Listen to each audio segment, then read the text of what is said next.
School committee meeting to order. It is 6:32. First item of business is the Pledge of Allegiance. I Pledge allegiance to the flag of the United States of America and to the republic for which it stands, one nation, under God, indivisible, with liberty and justice for all.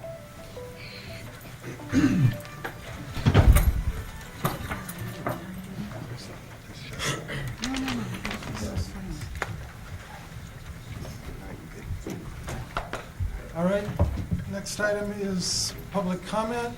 Doesn't appear that anyone signed up, so I would say that we will take 15 seconds of silence in remembrance of the Super Bowl game from last Sunday. And It's too long. we'll be able to move on from that forward. So, Is this open for discussion?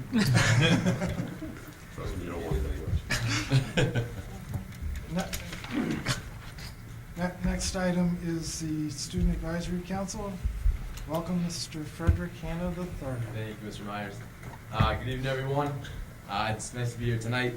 We are officially in the second semester of term 3, which means that also a lot of students from 7 through 12 are transitioning from new classes for their electives as they take new classes for second semester. It's crazy to think how fast this year is going by. Midterms were just taken a couple weeks ago. A lot of mock exams were taken as well for AP exams, for AP classes, should I say. And I know I always seem to say that's a busy time of the year, but it's a real true testament to all the students because there's just a numerous amount of students involved in different activities. With sporting events, it seems like there's one going on every day after school, and the amount of support too with students going to basketball games and everything like that, hockey games, and the amount of clubs too, which students are taking a part of. It just goes to show how engaged a lot of the students are. So it's a nice feeling. A lot of juniors are signing up for the SAT and the ACT as they're getting a head start, hopefully, to give them more time to study and do better in the future tests as well as they take them and prepare for senior year and the college process, which is a long process, but it's nice that they're getting a head start with that. Seniors are starting to implement some of their senior projects. For example, this Saturday night, Danielle Shea is hosting the 8th annual Dancing for a Cure. The event is at the high school from 5 to 9 p.m. And the goal is to raise money to help fight ovarian and breast cancer, which is a really nice event. And I know Danielle's been working extremely hard, so hopefully if you have time, you can go to the event and show some support for her as well. Also next week is the first annual Falcon Career Day, which is being hosted on Wednesday, and it's Grace Whipper. It's her senior project. Students get to have breakfast with their career professionals who are invited to come and talk, and then after the breakfast, they're going to break off into the classrooms throughout the high school, and the students get the opportunity to hopefully they get to choose, I believe it's 2 career professionals, and choose the one that is most interested for them. So it's a really neat opportunity to hopefully give them a new perspective into possibly what they might want to go into after high school and college as well, after graduation. Also, seniors are starting to fill out applications for scholarships. Scholarship night isn't until May, but a lot of seniors are getting a head start with trying to fill out the essays. And I know there's a large amount of contributions from people throughout the town. So it's a really special night that takes place in May in order to help benefit all the seniors to try to pay off the college debts that they're hopefully not going to have a lot of, but taking part of. Members of the cast of The Little Mermaid are doing rehearsals. The dates for the show are from March 23rd all the way through the 25th, which is taking place next month. The music department is hosting their annual Mattress Drive fundraiser next month as well, and the Music in Our Schools concert is taking place with the Casey Coombs and the Quashnet School coming to the high school for a joint concert, which is a nice event that's being hosted at the high school. Today was a really big and exciting day for many athletes at the high school. It was National Signing Day across the nation. We had 4 athletes: Ben Bonneberger, who committed to Colgate University for football. We had Zach Landry commit for baseball at Franklin Pierce University. Tara Palermo committed to St. Leo for lacrosse. And Johnny McNamara committed to Merrimack to play football as well. It was a really exciting day for all of them, and it just goes to show how hard they worked to get to this point. And I know everyone's wishing them the best of luck with their sports in college. So Also, with sports as well, boys basketball, they clinched the Tobin division, and they'll be playing their first round of playoffs will be taking place in a couple weeks. And the girls, hopefully they can win their last 3 games in order to make tournaments. So everyone's wishing them the best of luck. So that's all I have. Any questions, feel free to ask. Thank you. Thank you. Yeah, Just want thank to put you. things in perspective for you. I think you only have 3 meetings left with us before you graduate. Yeah, March. Yeah, that's true. Yeah. Wow. That's pretty crazy to think Been how great having you. fast it's been. Thank you. Thank you. Yes, we will. Thank you. Next on the agenda is the representative from the Mashpee Wampanoag tribe, Latanya Greendeer.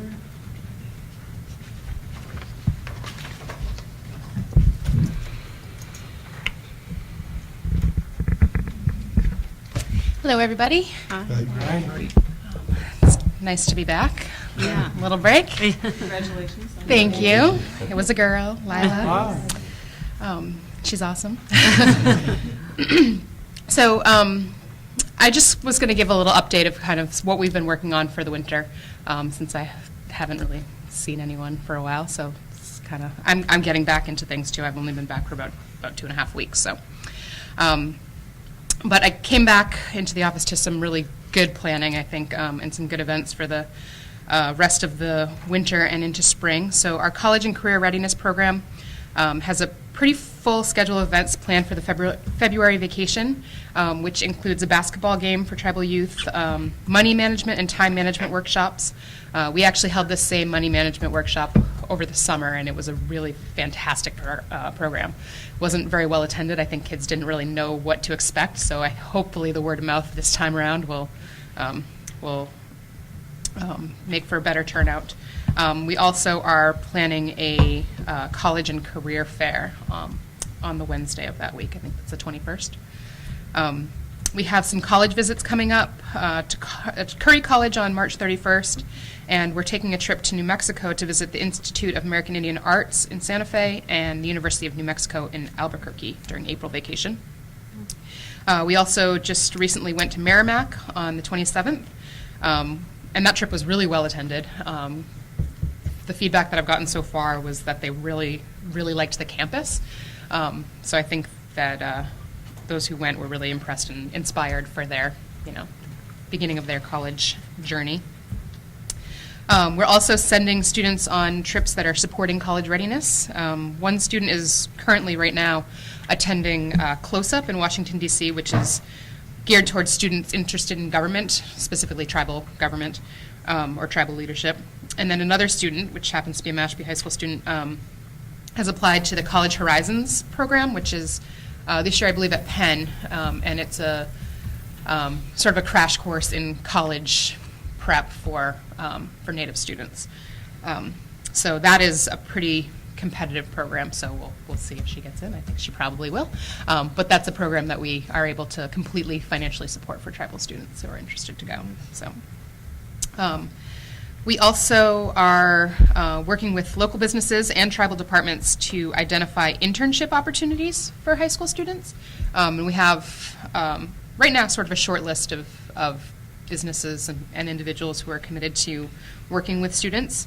One of the internships in particular that will be available this spring, is to help renovate some of the Weetus and some of the ceremonial buildings on the tribal land. So students will be able to work with tribal community members to update the buildings and rebuild some parts of the sacred ground that are, foundational for Wampanoag culture. So that's really exciting, I think. Our Indian education program is focused this winter and spring on building cultural learning and community for our students. So we have a few upcoming events. There's a Herring Day, which will be over the April vacation, but prior to that, there's I forget the name of it now, and I didn't write it down. But it's at Mashpee Public Library, which is and it's a public event that we're kind of co-sponsoring. A herring count, that's what it is, at the library. We also have a few events. We have a pajama party that we're hosting at the tribal office, like a potluck and, movie night, and a few other things like that coming up. And then finally, as part of the restructuring that the tribal operations has been doing. The workforce training program is now part of the education department. So upon graduation, students who are not planning on going to college can utilize the resources of the WIOA program in preparation for the workforce, if that's their interest. So we've got lots going on in the next couple of months. So that's all I've got. Any questions? No, I think our next meeting on the action items with the school is in March. Is that right? Yeah, I believe so. Okay. Yeah, I just had questions about those things, but we'll wait. Okay. All right. Good. Thanks, Natana. All right. Thank you. Thank you. Congratulations again.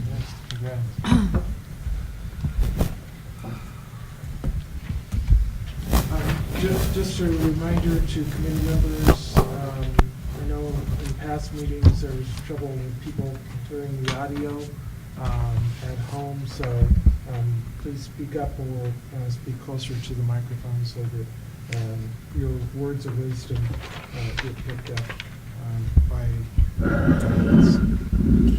with Except that, for you, I'll- Jeff. That's fine. It's good. It's good distance.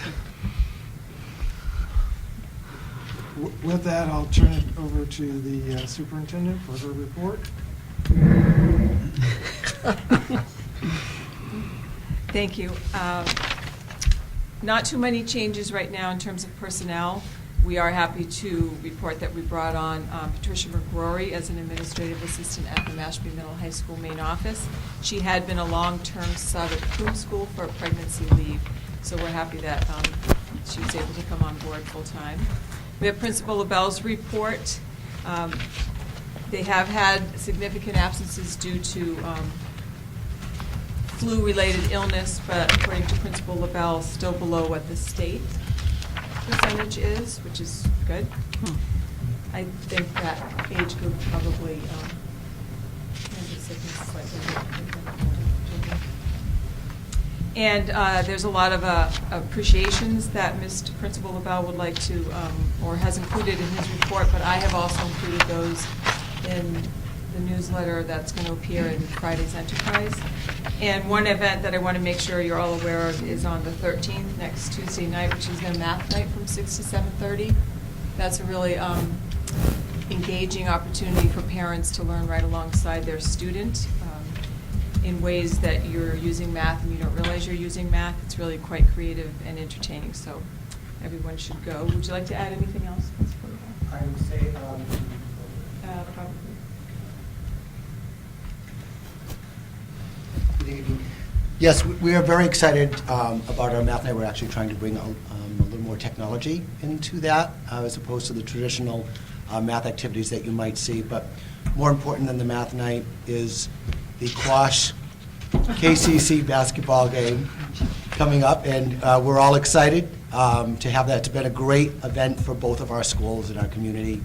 There is a high amount of participation this year, and of course the Coombe School will maintain its trophy this year. But we hope that everyone comes out and supports the school for that. It's a great night. So this is the rubber match, since it's the year 3, to see where the trophy lands. And I know that, and I don't know if Principal O'Brien spoke about this last time, but the practices are pretty rigorous, apparently. There's been an injury or two.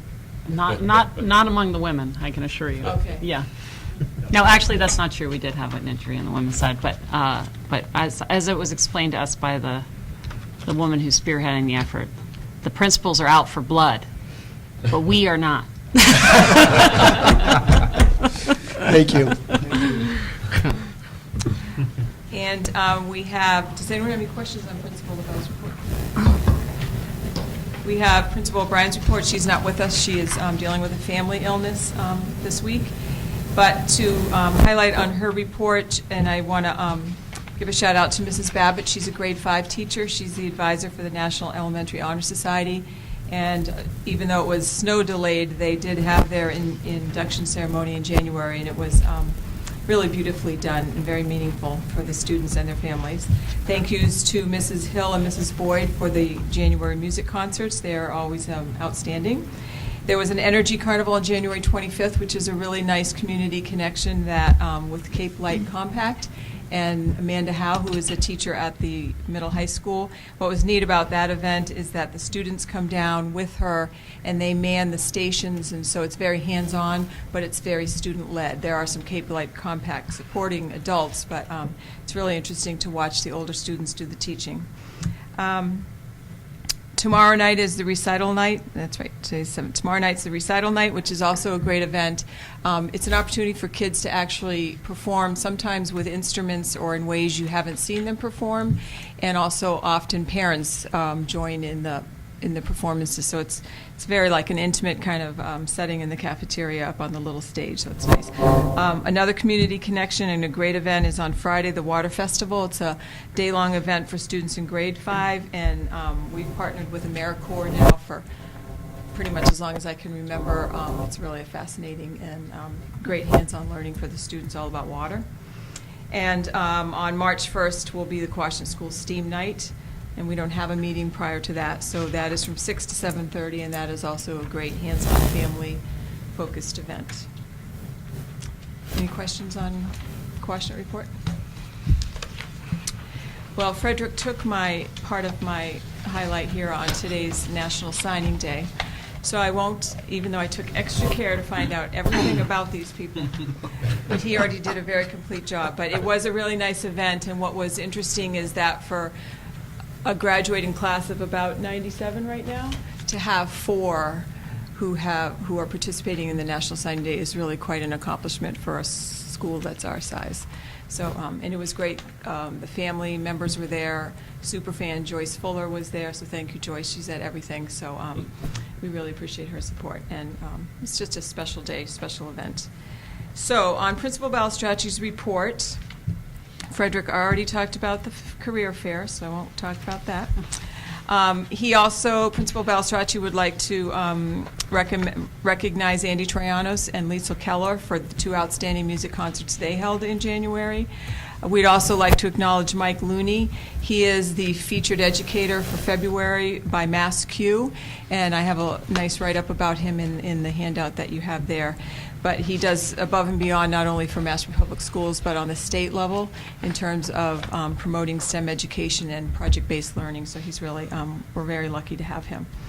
Also, we want to give a shout out to several of the middle high school teachers who put in the time to become Google Level 1 certified educators. So thank you to Danielle Burton, Kristen Deschamps, Stephanie Soares, Brianna Drake, Brian Carroll, and Melanie Desley. So it was about a 12-hour process on their own time, led by Colleen Terrell, and they actually get that certification. So we'll help to have them move on to Level 2. I don't know what's involved with that, but kudos to them because they have also taken on the role of sort of leading their colleagues and teaching their colleagues. So it's a great sort of step for them as they gain their skill set. And I believe, teachers learn best from each other, so it's been a really good experience. Would you like to add anything, Principal Balistracci? No, just we're excited for our career fair next week, the 14th.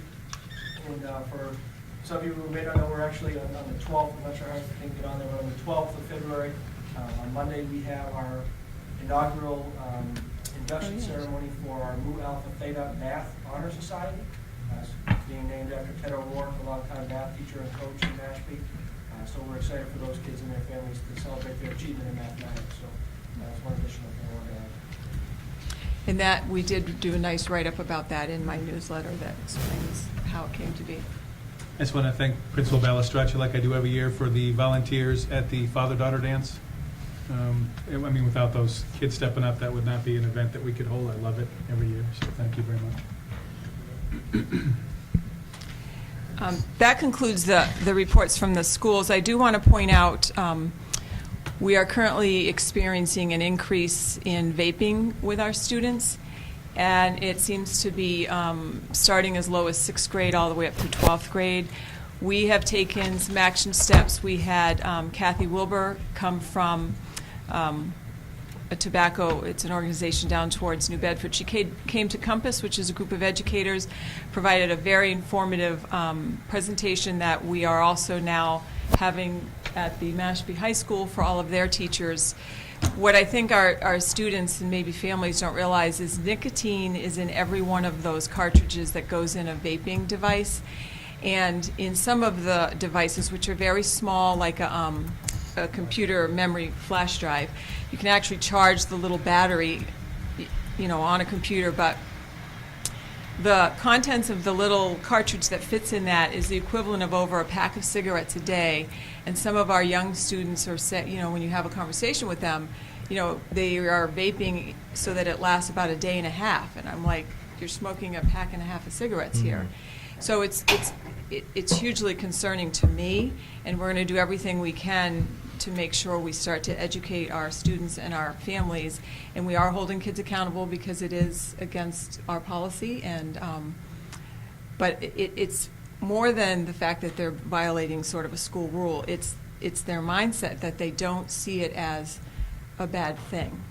And she described that when you do a lot of vaping, the inside of your lungs looks like popcorn, and they call it that because of people who used to work in a popcorn factory, but it becomes these holes on the inside of your lungs.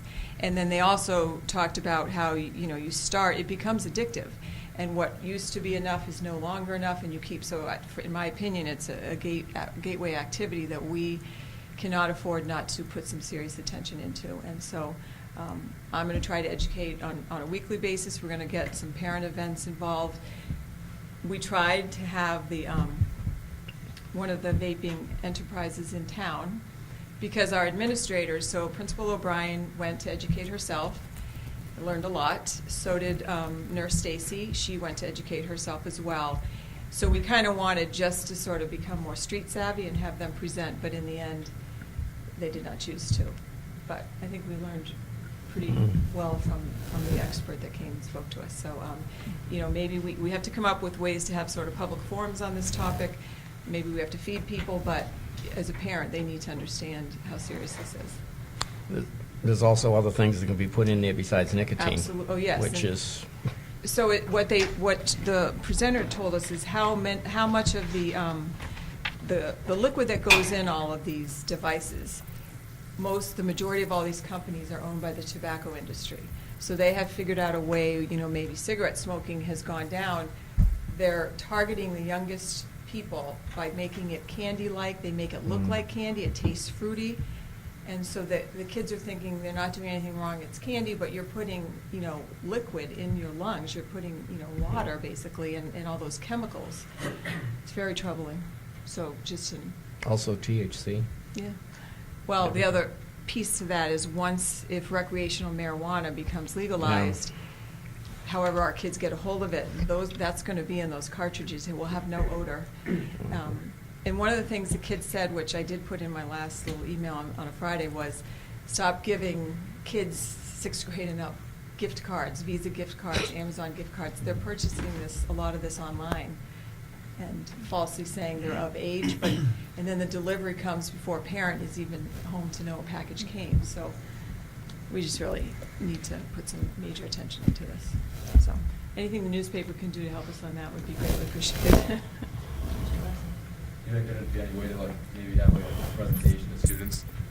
Anything I don't know if that's maybe too sensitive to bring up, but I mean, when I see the amount of kids who from elementary school to high school, it's insane the amount of kids who do it. I don't know. Right. They're doing it everywhere, and the flash drive type of device fits right in the sleeve.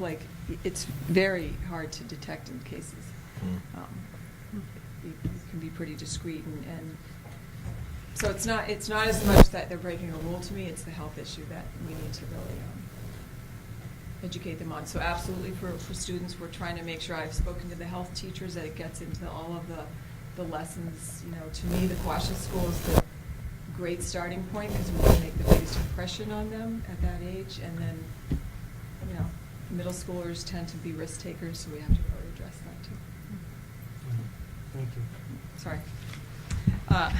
We have Special Education Director Curley's report in front of you. I don't know if any of you have any questions about her numbers. The number of students on IEPs has slightly increased. 2 of them are preschoolers who came in who do need that intervention. And then at the high school, the increase there of 3, 1 was a move, and 2 have some other challenges that have recently impacted them.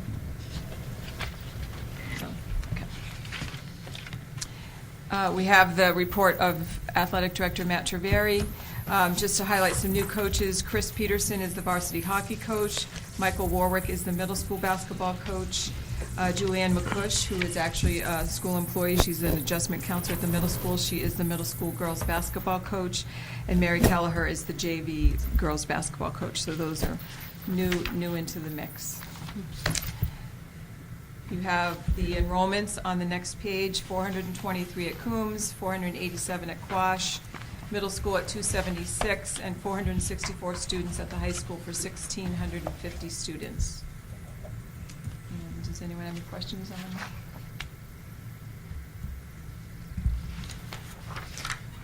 And, I do want to give a highlight out to, this is, and I did do it in the newsletter, this is National School Counselors Week. So we have some phenomenal counselors in this district, led by Lindsay Kett as our Director of Guidance, Dan Patnode at the high school, Pat Farrell at the high school, Deanne Almeida is an adjustment counselor up there, and Julianne McCush is an adjustment counselor at the Quashnet School, Meg Morrison, Greta McHugh, and Sean Withington, and at the Coombs School is Phoebe Lambert and Jamie Needry. These people are exceptional. They go above and beyond and really do whatever it takes to help a student in need. So we're very grateful that we have those people. Patty, may I ask one question? Sure. On the enrollments, the system-wide enrollments, that, am I reading it right that there were 2 people that were in the tech, that there are less kids going to Cape Cod Tech? Where did those 2 kids go? They're coming back. They're coming back to, But the funding doesn't follow them back. yeah. Thank you. It's defined. The price tag is. We've had Price it. tag is the Yeah, same. we've had it. No, I just was curious. Yes. I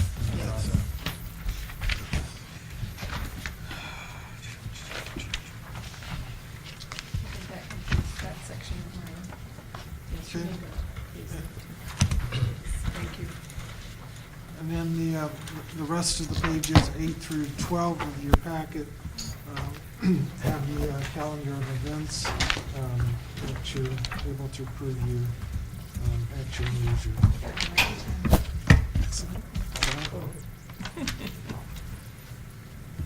All right. Well, that is good. All right, so next item on our agenda is a vote in regard to the FY19 budget.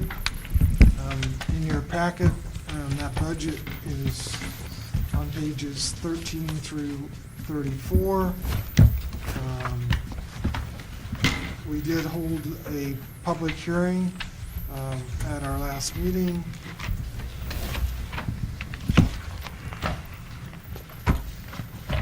Mr. Funk has gone through it with everyone at that meeting, so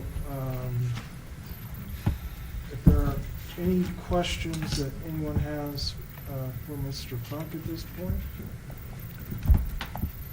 And I know, George, you weren't. Yeah, I wasn't here, so I didn't have a chance to voice my opinion on this. I am not going to be voting in favor of this budget, and I've talked with you previously as to why. I think that we should at least get the labor increase that was negotiated. All other departments in the town have got their negotiated labor increase as part of their budget. The school department is getting 60-odd cents on the dollar. I think the school department should be treated equally with every other department in the town.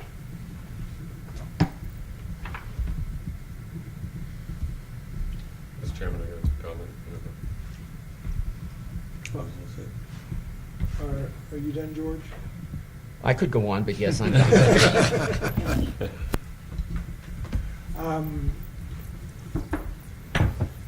So, do people want to do their comments first and then we'll do a motion? I'm sorry. Or do we want to do a motion and then you do your comments? It's up to the chair. I was going to I can wait. do a motion, but I know since George did not have an opportunity to address Mr. Funk directly, wanted to give him an opportunity. So, Okay. you good? I'm good, thank you. All right. So, therefore, do I have a motion in regard to the FY19 budget to approve or disapprove, depending on how you want to vote, the FY19 budget of $21,289,520.00 that would come from appropriations that reflects then the utilization of up to $450,000 of current school choice funds to offset the operating budget of $21,739,520.00. Do I have a motion to that effect?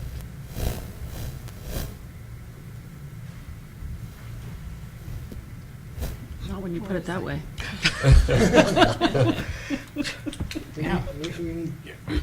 We need a motion in regard to something. All right, I have a motion to not approve the FY19 budget of $21,289,520, offset by the $450,000 as Okay. presented in the budget. All right. So I have a motion to not approve the budget. I will second that one. And I have a second. All right. Thank you. Now, that opens it for discussion. This is an interesting turn of events.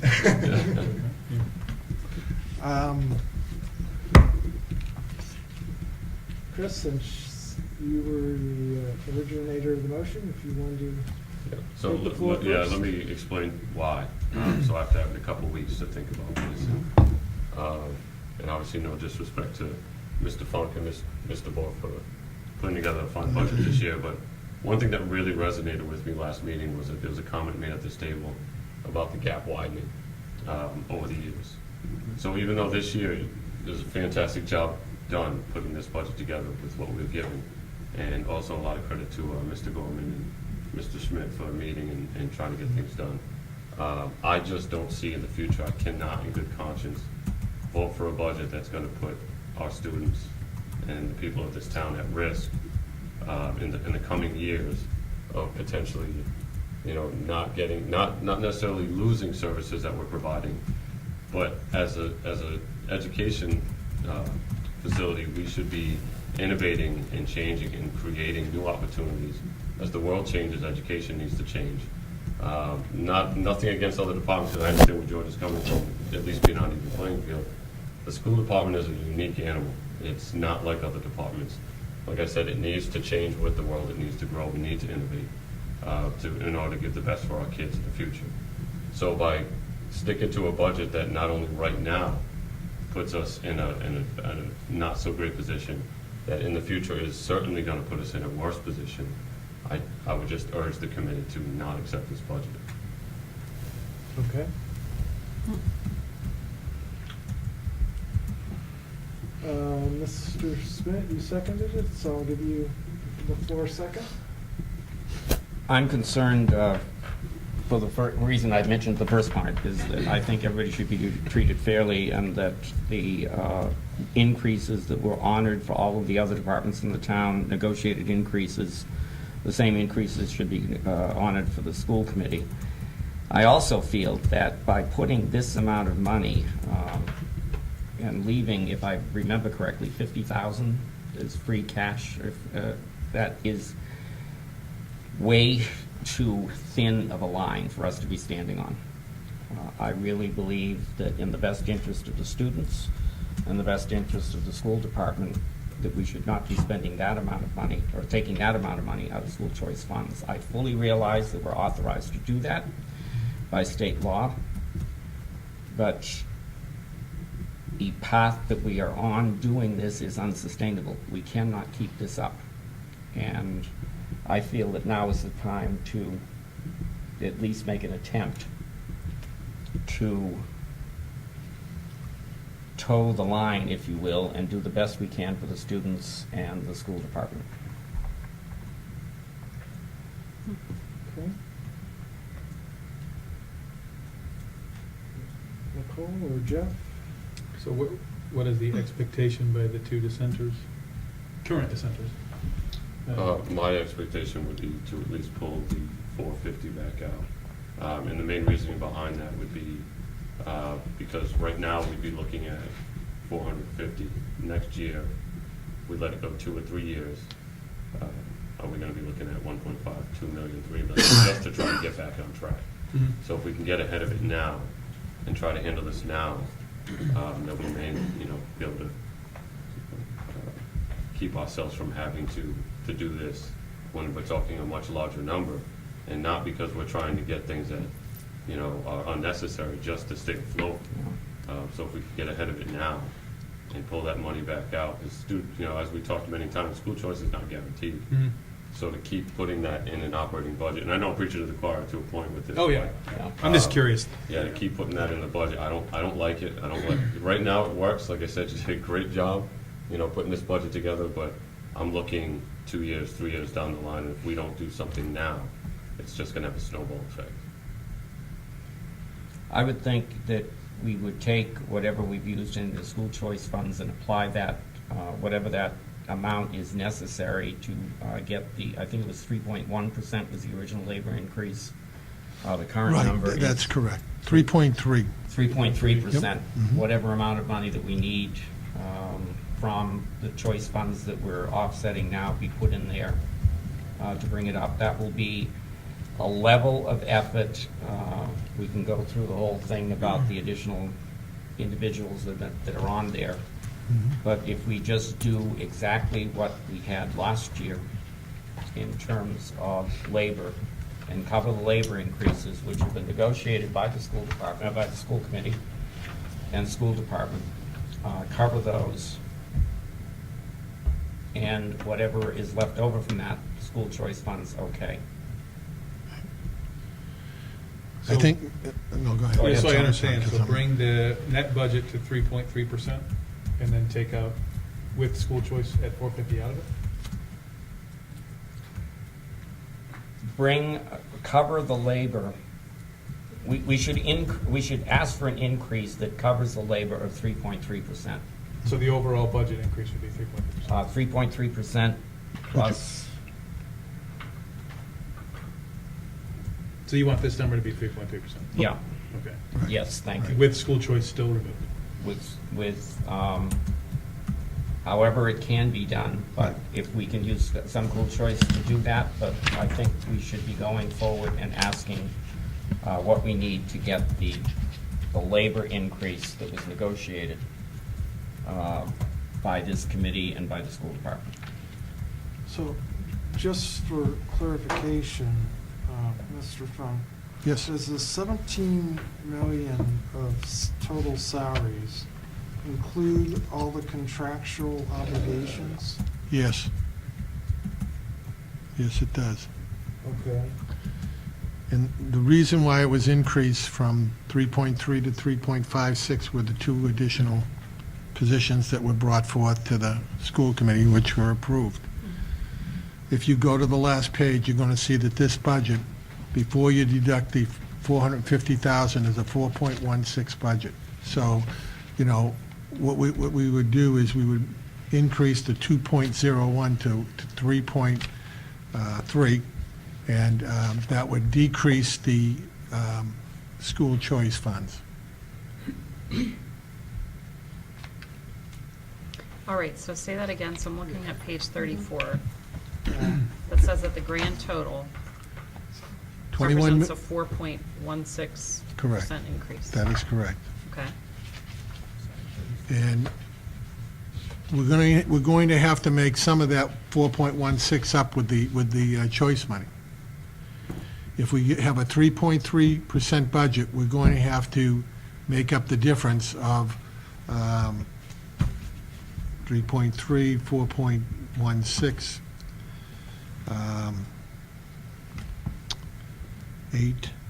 1.8 roughly. I'm sorry, 0.8. 0.8%, sorry. So then we would have to make that up with the choice funds, some of the choice funds. So what exactly would change? Total salaries would not change, correct? No. That is correct. So total expenses would increase? No, the total expenses would remain the same, but what would increase is, the bottom line of $21,739,520 Yep. would remain the same. Okay. The reduction of the $450,000 of choice money would change. It would be less. I have To- it at like 186,950. Okay, Like 186. $7,000. $187,000 is the difference. If you go from the 4.16 Yeah. to a bottom line of 3.3, that's like a 0.86%. Yeah. And that, on that total budget, is 187,000, close enough, 186,959. So, that would be, the difference between that and the 450. So the difference between 187 and 450 would be, so our bottom line net budget would be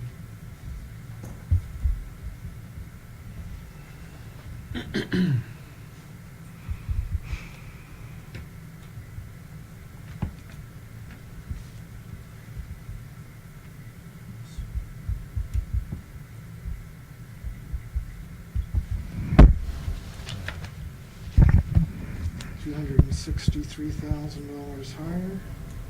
Is that correct?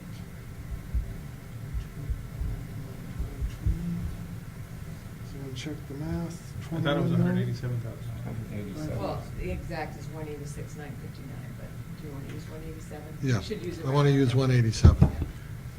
Right, so instead of 450 coming out, we would need to use 187, correct? Correct. Which is a difference of 263,000. So instead of 21,289, our number would be 21,552,520. Could you s- could you speak up? Speak up a little, I'm, please. I'm sorry. Not in the mic, just at me. What was that number? So instead of taking out 450,000 out of school choice, we would be Taking 187,000. taking 187,000. That's a difference of 263,000. Okay. Isn't it the other way around? No, he's right. Then you take the 286, 280, 263? 263. 263 and add it to the 21. 289, Yeah. right? Okay. Which, So it's so everyone check the math. 21,552,520. 520. Yep, sounds good.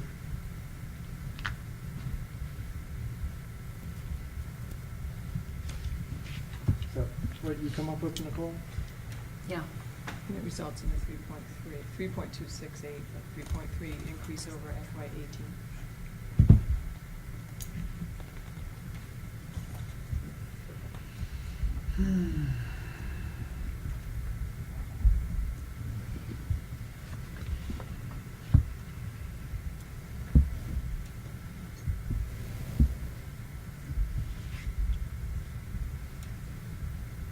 I get 3.27%. Don't you get? I got 3.268. Oh, I don't know. So it's better to show it that way than at 3.3, because that's what it is. 3.2 what? It's 3.267. 3.27. 3.26. So 21,552, 520? Yes. Yep.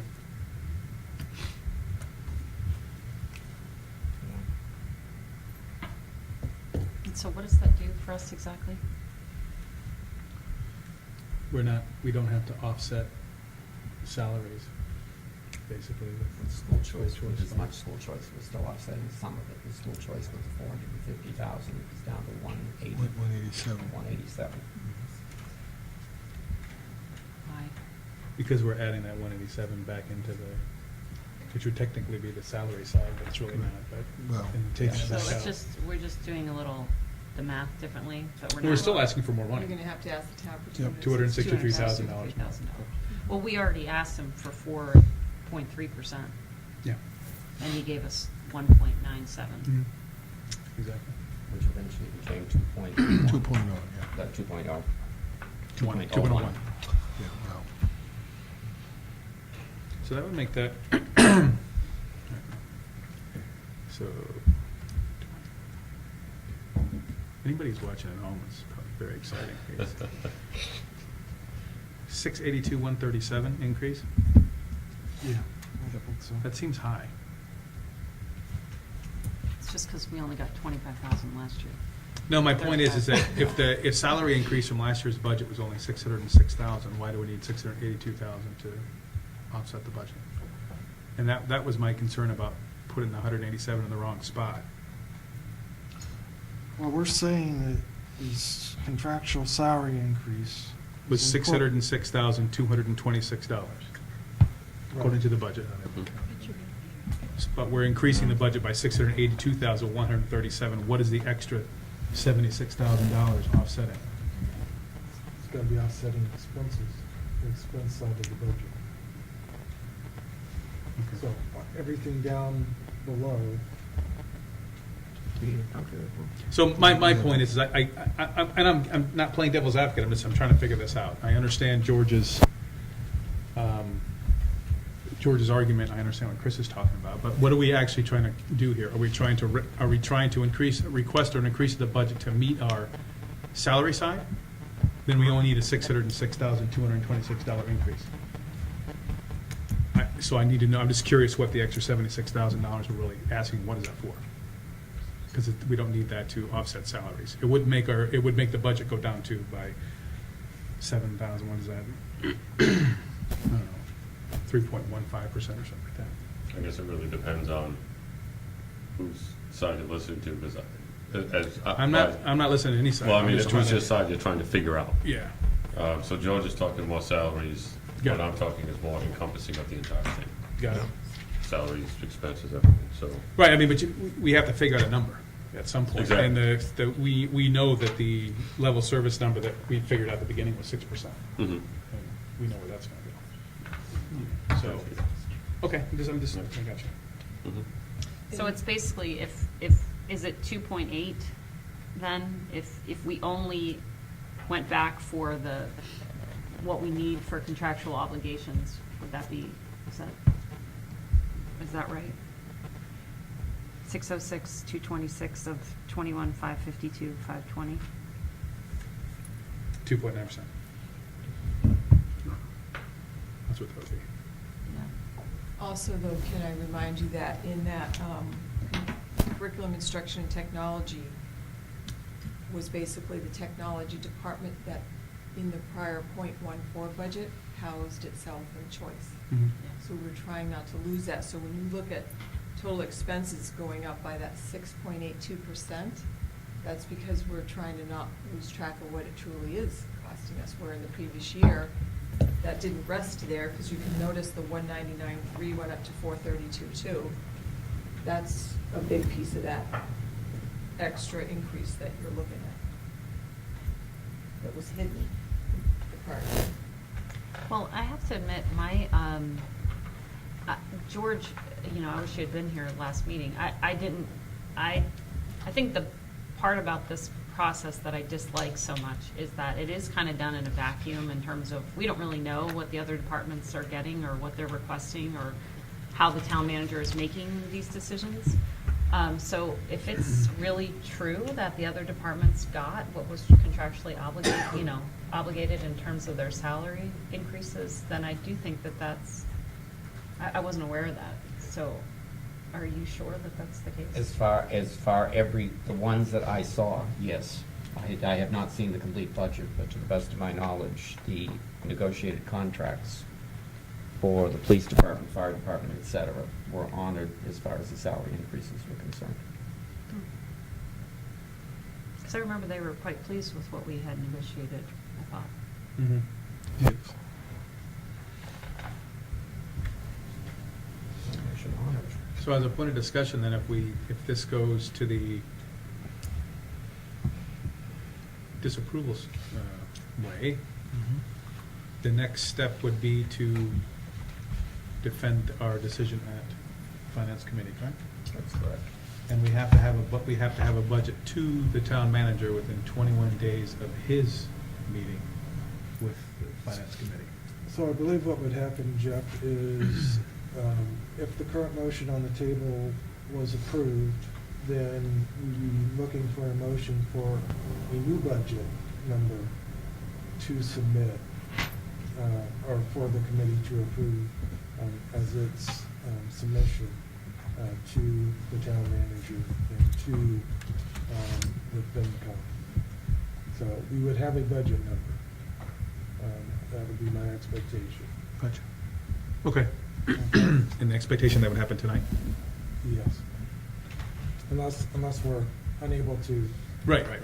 Yeah. come to a decision, but I would hope that the committee would be able to come to a decision in regard to a budget number, whether it's this one or the one we're just talking about, to propose to the town manager and to FinCom.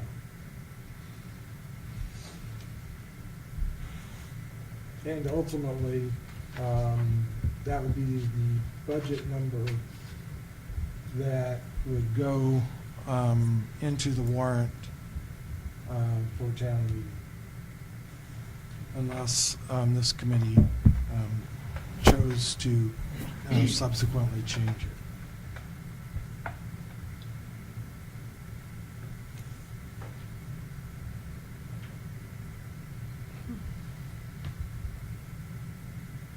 So the original number of 3.3%, Paul, for the salaries is all contractual? That is correct. Okay. Yeah, and then we added those two. Yeah, I know we added the two Yeah, numbers. the two Yeah, last so meeting. 3.3 3.3 was the original. And then Contractual obligation. What about like the IT folk? the- Oh, that's still contracts, though. I'm sorry, what? I got it. I okay. talked myself into it. I got Okay, it. yeah. Okay. I couldn't.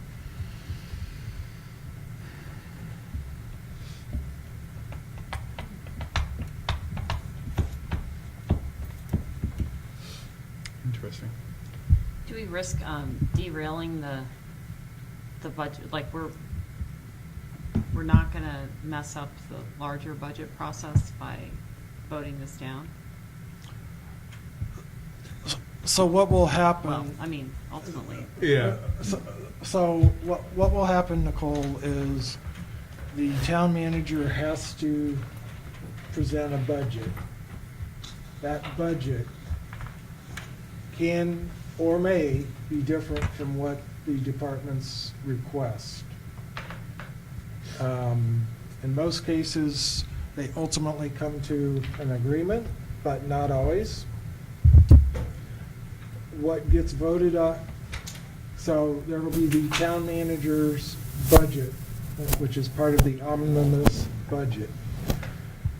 The finance committee will review the town manager's budget along with the department's budgets, and will make a recommendation in regard to which one they are supporting. Or some number in between. Or, you know, or Yeah. potentially a number in between. At town meeting, then the voters will be voting in regard to the omnibus budget that is submitted. If the voters were to choose a department budget, or to change a department budget from what the town manager has recommended, then there will be this giant squabbling match to reorganize the budget, because it has to balance at the end of the day. And so, however that happens, and I haven't seen that happen, so however that happens, some departments will end up losing, and some departments, a department would end up gaining. So, I guess what I was thinking about, though, was that the town manager presented his budget to the selectmen at the last meeting. We were at that meeting. Yep. And so then we would be saying, wait a second, we're not in agreement with that budget. So the selectmen are approving the town manager's budget. And have they already done that? I don't think so. They didn't vote on it, Finance- yeah, they finance. just, They go through finance committee and everything else. Okay.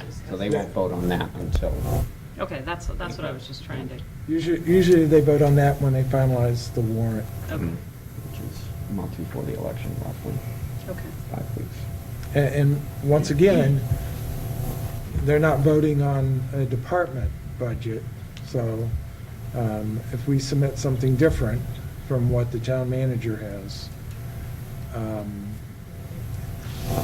they're not voting on that. They're voting on the town manager's submission.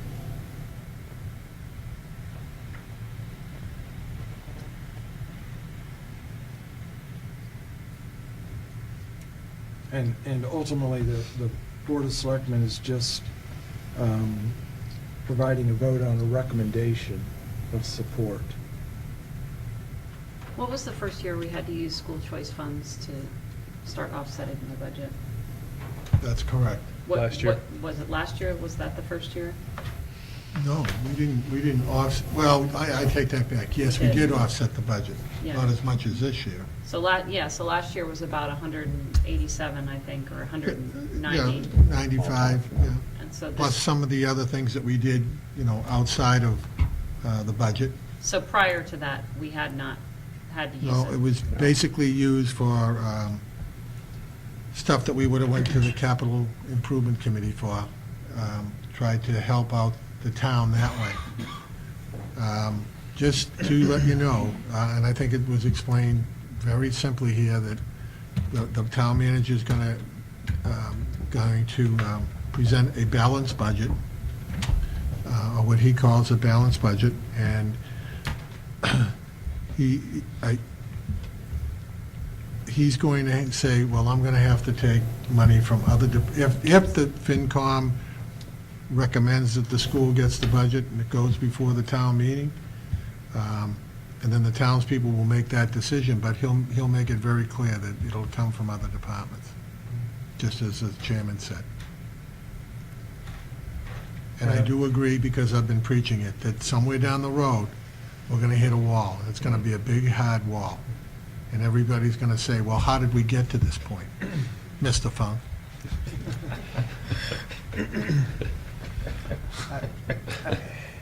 And I would agree.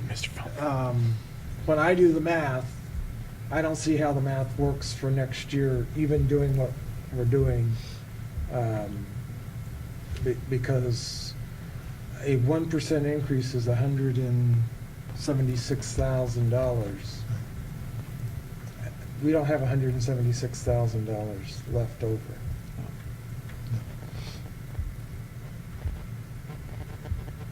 So, I'm new here, so just forgive me for a second, but I think that strategically, and since this is the only place we can talk about this, I guess I have to say this, but I think what I've heard from, town officials and, no parents, mind you, because that doesn't even enter into the equation, but I think we're hurt by the fact that we don't have specific plans for our choice funds in advance.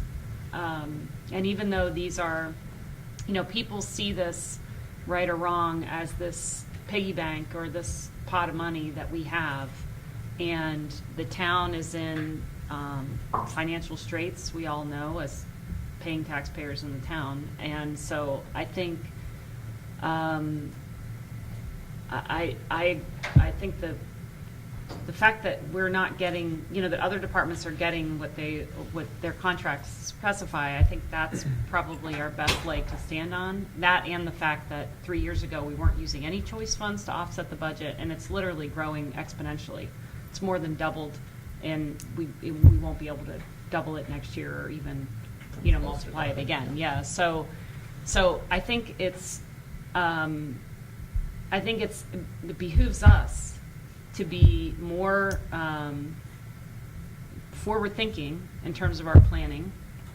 And I think we're starting to do that in terms of the budget work that you and George have been doing with Patty and trying to be forward-looking. But I think we have to develop plans for those funds.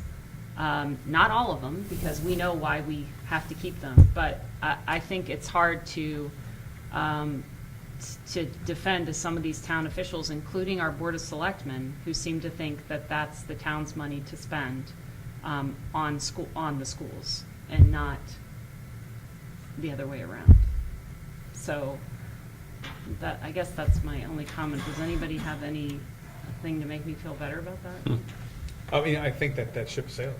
Yeah. I mean, we don't have the opportunity to pre-encumber. We talked about that a couple cycles ago about encumbering, and we started, and Paul started talking every meeting about what the plans were for school choice funds. So we could not have been more transparent that the school choice funds were not growing in some mattress in the back of Patty's office. They were being used for improvement of the school, including, like we were talking about, the park infrastructure the park test online infrastructure improvements and multiple IT stuff. This, I mentioned it again, I don't mean to reuse the cliche, but this is like airline baggage fees. We're never getting school choice funds back. Yeah. And we can encumber them now because we don't know what we're going to need that $450,000 cushion for, in 2020. Correct. And I mean, maybe in the future things will get better and we'll be able to have more of a floor than 50,000. I agree with what Chris said. I think that's a ludicrous floor. I think we need at least 150.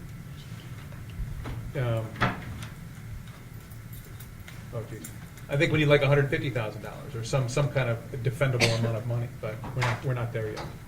And I see both sides, and me personally, I was at the meeting with the town officials, and Paul was there too, and every penny over 2.01% is going to be pulled from another spot in the town, unless we're going to stand up in front of town meeting and ask for 2.5 override, or somebody ask for that.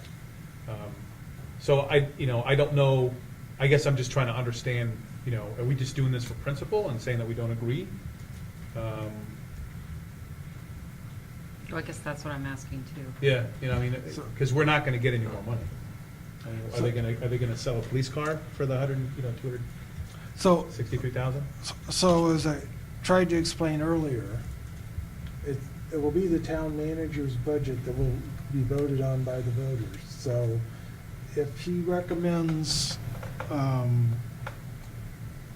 the 21,289 as part of the omnibus budget, and that is approved, it doesn't matter what we had requested, that's what we're going to have. Right, I get that. Yeah. So that's why I'm asking, what is the purpose of asking for the more money?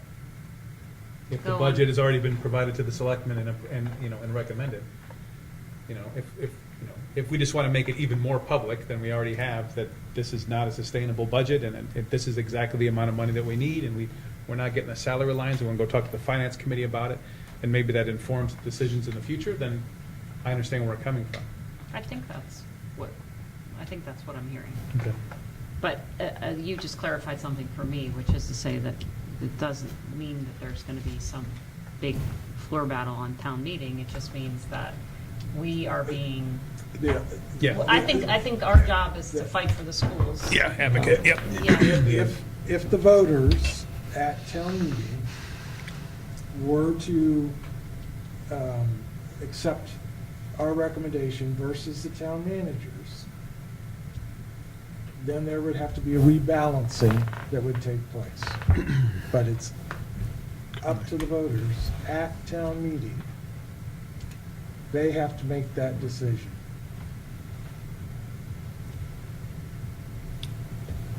And if I could say something about the point of school choice, that you're talking about, and I agree, we should have been allocating some of this money.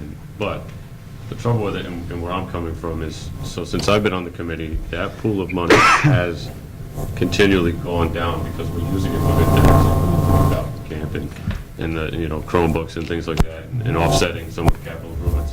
Quashnet windows. Yeah. So I think the benefit of that being in the school environment is it allows us that flexibility where when you put things in a budget, granted, we see it all the time when we move money around, we have to approve different things. It's still semi-rigid. There's still things that money needs to go towards. It's still, with the school choice, it allows us, if something comes up, and we say this would be a great opportunity for our students to add this program, this would be a great opportunity for the school to do this. It gives us that opportunity. When we take that and we throw it into the budget, I think it eliminates a lot of that opportunity. And,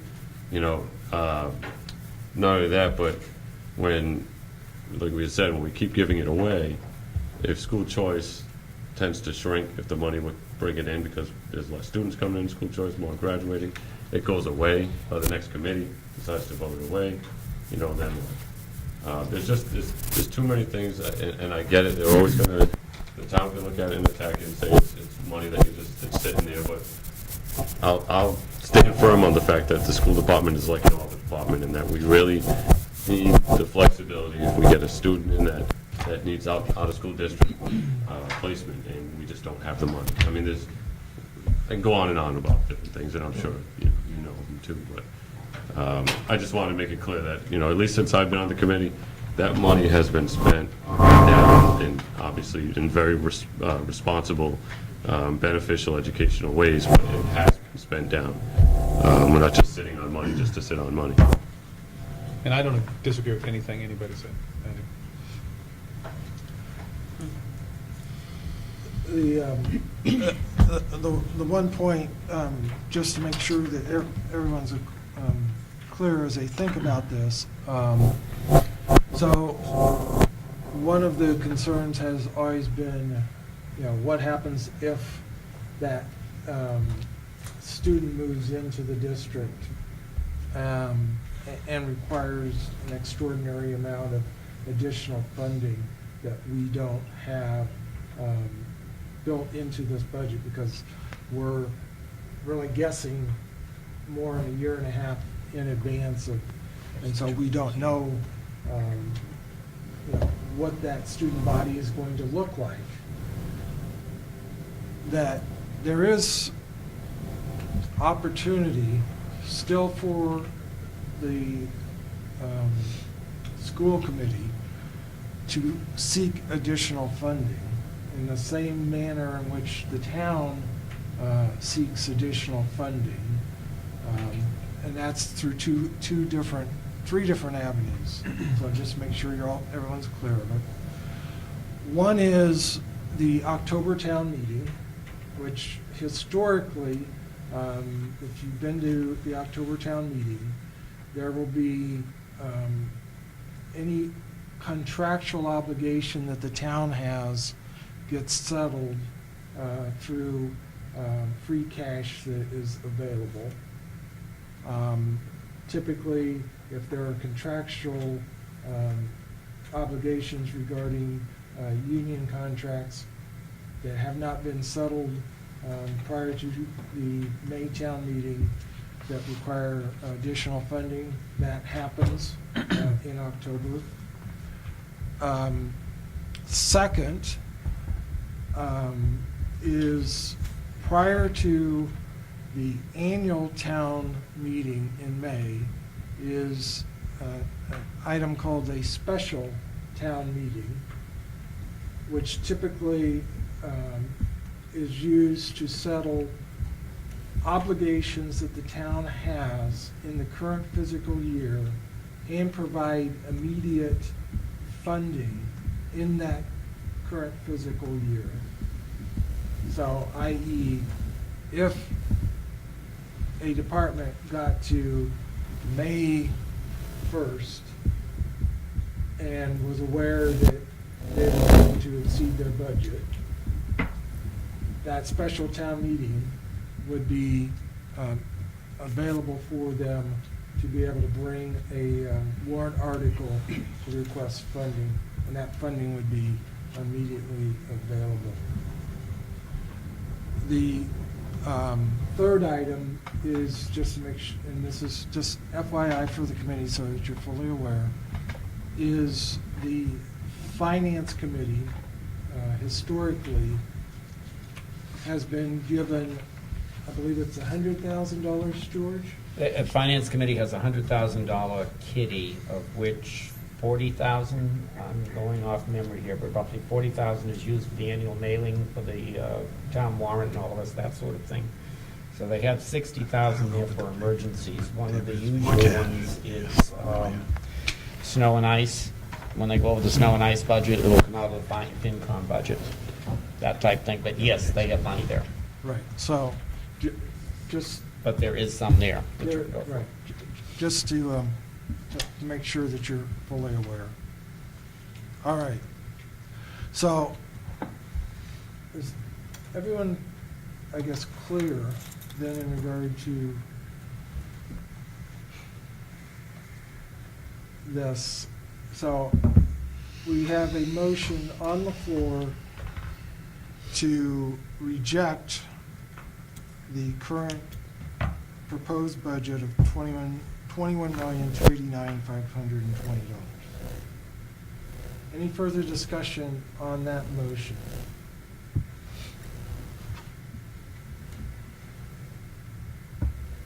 Hearing none. Nicole, how do you vote? Yes. Yes. Yes? Yes. And yes. So it's a unanimous that the current proposed budget of 21,289,520 was rejected. All right. Do I have another motion then in regard to an alternative budget? So I went through the math again because I don't get how we got that original math, so I'm going to start over again. Yep. Let's So go through it. a 3.30% increase of the budget to match the original salary, contractually obligated salary, would be a further increase of this original budget of $269,585.64. 269,584, $269,585. 585. Okay. That would have an overall, with the current school choice as it is, everything, but we'd have to get an additional appropriation of almost $270,000. Okay. And so what will that make the bottom line, Jeff? 1 second. $21,552,520. Okay, repeat that again, please. $21,552,520. 520. Did you do 270? No, he was doing exactly 3.3, weren't you? Yeah. Yeah. Yours was the 3.27. That is correct. And I was just trying to figure out where we got that money from. Yeah, so. Well, those are the figures that I had. It was 3.27, sorry. I said Yeah, it. 3.27. Okay, so it should be 3.27. Okay. What's the bottom line number, Mr. Clark? $21,552,520. That gives an increase of $682,137, which comes up to be a 3.27. 3.27. Okay, so this was the number we were I think talking that's about pretty earlier. close. Right, and I just didn't understand how we got to that number because it doesn't match the increase of the salary line. So I was trying to increase the salary line exactly penny for penny. Yeah, so I just didn't get the Well, math. if you make that in a motion, we can do that. We can increase it. At the exact right amount, Right. by So- percentage instead of the dollar amount. Oh, I see what you're saying. Yeah. And Now, then you can do the magic and figure out the actual. Well, if we increase it by the 606,226, remember, that had those two positions in it. But I So didn't we want to do kinda- that Yeah. because I wanted You to. want to pull those out. I Yeah. wanted Yes, to pull those we out, did right, pull right. those out. So originally, when I did the $187,000 increase, that included those two positions. That's why I started over again Yeah. and did the math over. Although it ended up, if you go to 3.3, of course, it increases because we were at 3.27 somehow.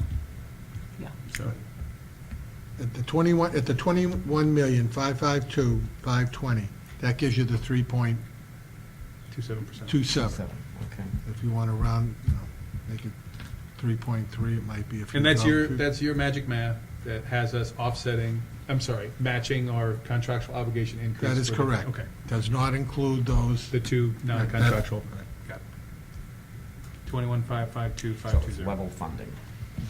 As if you're doing it in exactly 3.3.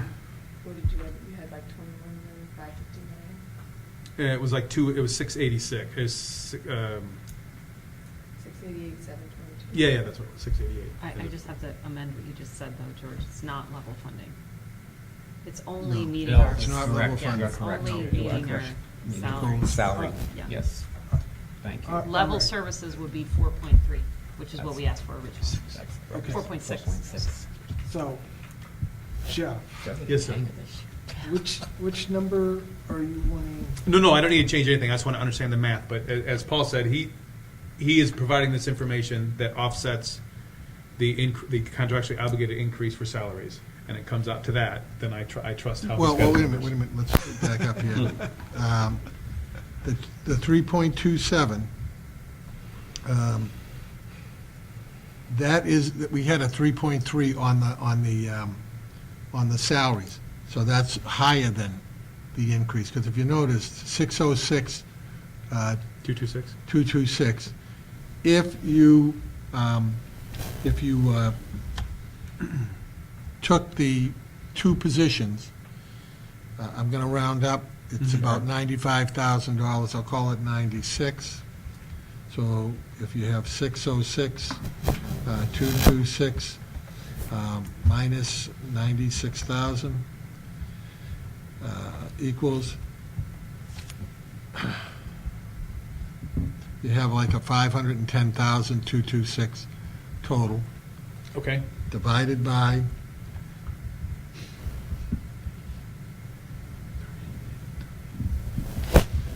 comes out to like 2.4. Because you're comparing it to the whole budget. You're trying to get a 3.3 in the whole budget. And, you have to kind of average them out. Because you have a 6.82 down below in the expenses. Mm-hmm. Yeah. So it's really a 2.24 budget. 2.4. Yeah, 2 by 4. Yep.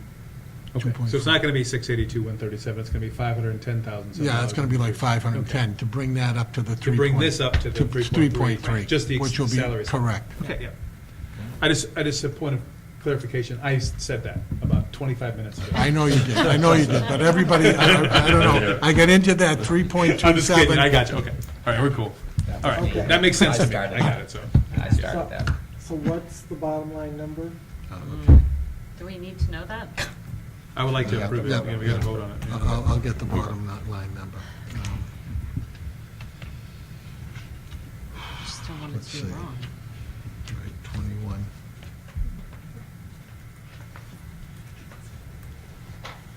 I feel like we should be playing that Oh, Jeopardy music. I'll get that. Well, it was 80. How much did you budget for the BCBA? 70,000. Right, And like you did 225, you did like 225, 22.5. 22.5, yeah. Yeah. So, 606, 226 minus 92.5. okay, 606, 226, minus So 583, 726 should be the budget. 92, what was it? 583, 726. Okay. What was it? Give me that figure one more time. 583, 726. What was the last part? Last part, 3 digits. 726, Thank you. which is Divided by, an increase of 2.8%. yeah. Is that what you get? Startlingly close to Paul's original 2.97, which I said it would have been fine.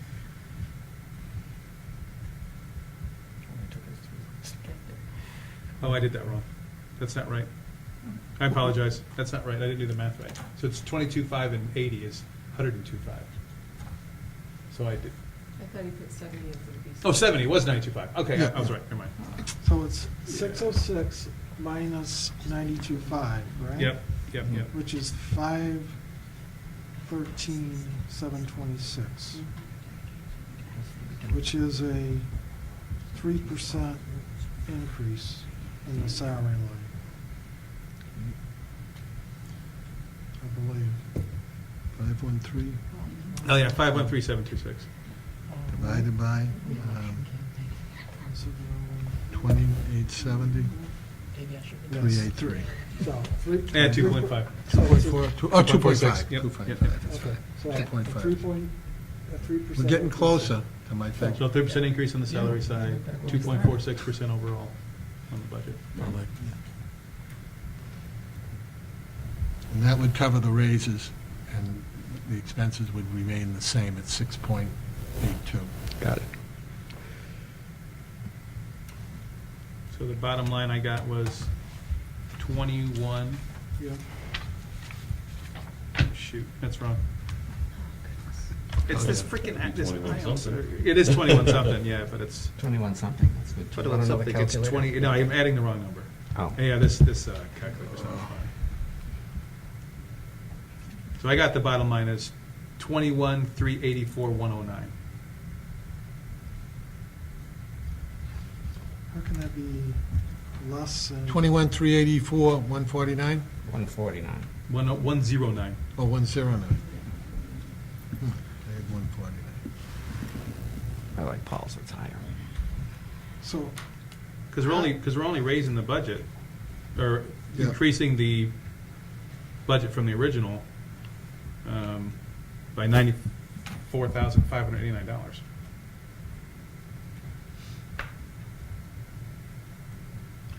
well, so this is less than the 21,552 that we were just talking about. Yeah. It was, because it went way down because Paul took the 92, I took the 92.5 92 out. out, and if you look, you've got two different percentages. You got a 6.82 on the bottom and a 3.56, so you're not gonna get 3.3 out of the two of them. So we're not asking for that much more. No, we're asking, 2.4, a half a per, about a Is that half a math percent. wrong? What I did, let me Yeah, talk to us. tell you what I did. I took last year, FY18, 20,873,383, and I added the 513,726, which is the difference up above. Okay. That's only a difference of 94,000. Yeah, plus we have to Right, add the right. 419,137, right? Right, the 90, pardon me? No, that's the contractual salaries, but then you need to add, don't you need to add the 92,500?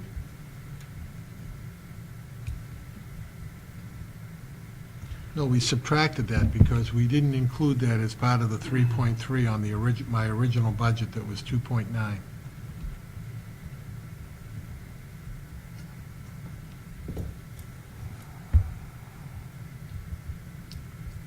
That's correct.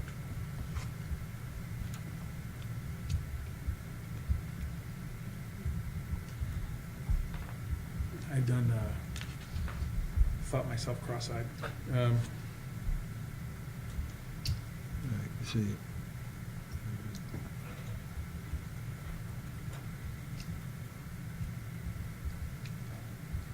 If, well,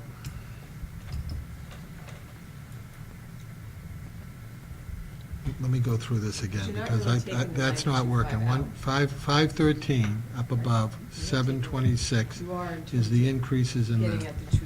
and then you still got but the bottom 262. line, you're not taking the Yeah. 911. That's Yeah. where- Right, that's good. That may be Keep what that down on the the bottom ECU line. is. Right, so now you got an increase of ECU. 776,637.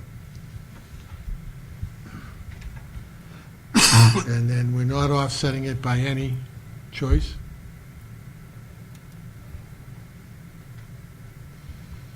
Well, the choice, I thought the choice stays the same.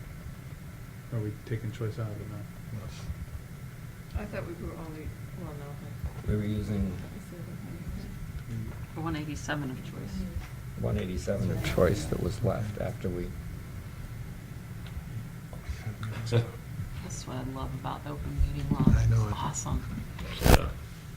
Let's not be able to figure anything out before we get to the meeting. No, let's make sure we have to do it all Yep. at a table on a Wednesday night. No, we're not. It I will mean, it be might right. be unrealistic, but what I had in mind was really easy, just add the 450 back in, but maybe unrealistic.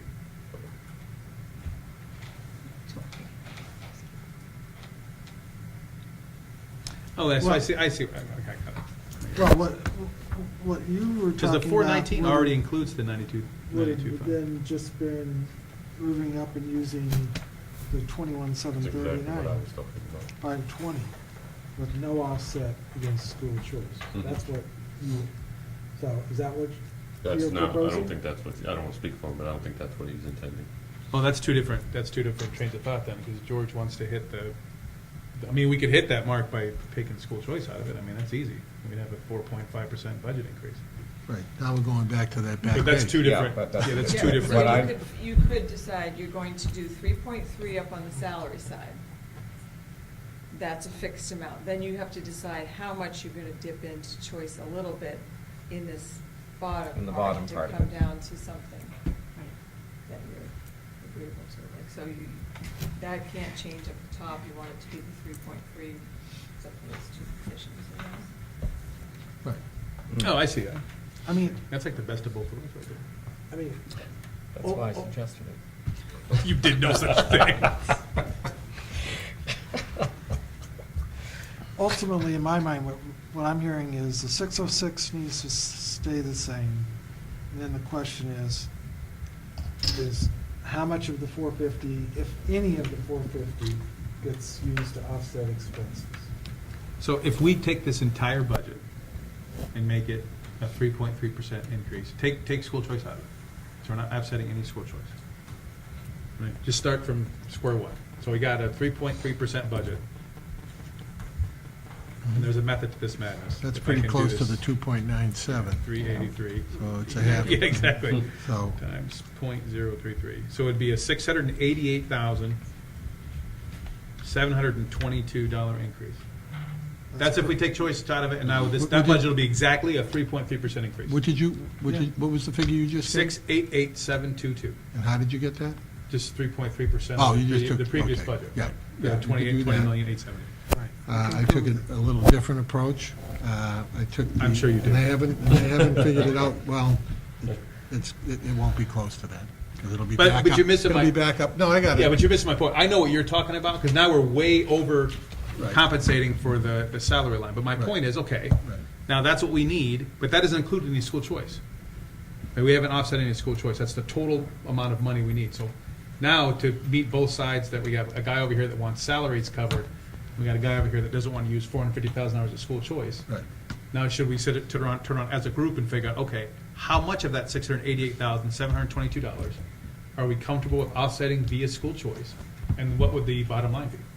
Well, what if we offset it for the same amount that we did the previous year? Which was 190,000, 180. 200,000? Yeah. Yeah. But that may not get you down to the So- 3%.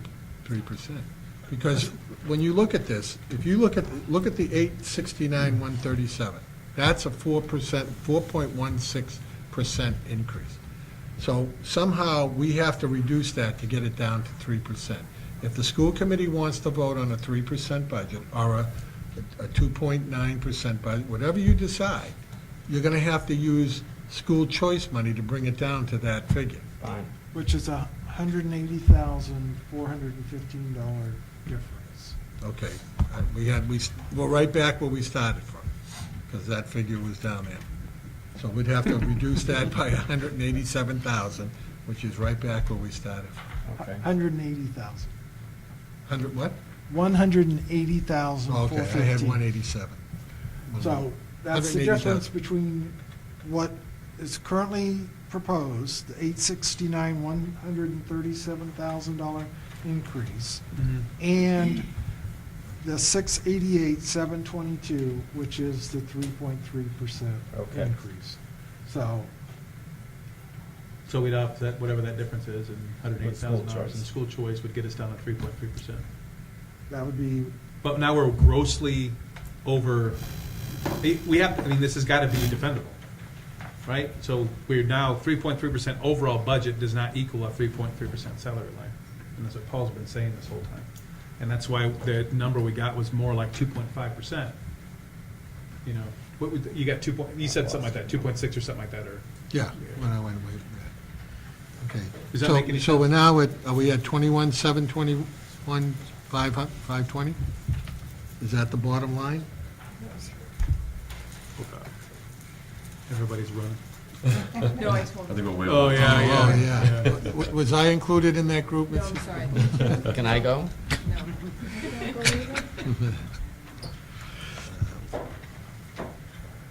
Well, I guess, Jeff, the defense would be is everything is still, we have line items for everything, and we're still contributing 180,000 to school choice. So the entire budget that we're asking for Right. is actually But- budgeted. I'm just trying to, I know this is, at the end of the day, we're not gonna get the opportunity to defend this budget, right? That's true. But we should be able to defend the budget, and you can't say that we wanna make sure we have our 3.3% increase for the salary side when we have a 3.3% overall budget increase, which is not the same thing. You're right. So, that's my point. But I'm only one of five. I will defer to the Democratic and move on, you know, it's. George, do you know if any of the other department operating budgets were reduced in their expense side to meet the salary obligation?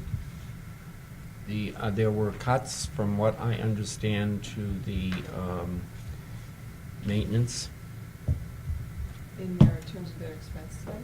expense side, and there were cuts in the police department. I'm not exactly sure where. I think, I shouldn't be quoted on this, I believe that they're not replacing one person. Yeah, but that would be on the salary side. Mm. I don't know.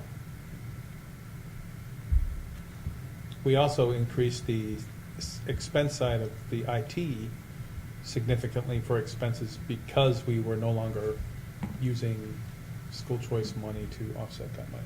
Yeah. And now we have school choice money. I mean, I'm saying we have to offset it, but we have to think along those lines too, because we're. Well, we did offset in that FY '18. Absolutely. It doesn't show up, which is why we can't do that, because we're going to lose track of all that. I know. Yeah. I know. Yes. I am. Yeah, Yeah. yeah. And that is how. Okay, I got one last shot here. Yeah. Okay. Go for it. This total budget, 4%. We have $869,137 in increases. Mhm. If we use 187, what I did, just follow my math. Go for it, yeah. Okay. Dawn said 180,000 of choice money.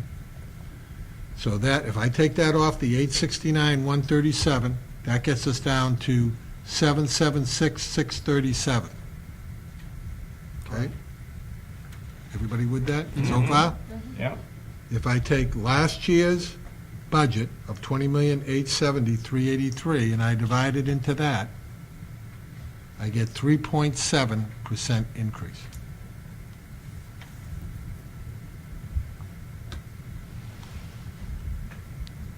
And the 180, Don, you used because, why? The 180 of choice? No, the 776, Mm-hmm. the simple way I get there is if we take the 606 of total salaries up above, Okay? we take out the two new positions, which was 92,500, that gets you to 513,726. Add the 513 plus what you've listed below to 262, that gets back to 776,637. Oh, okay. That's with no school choice funds being used at that point.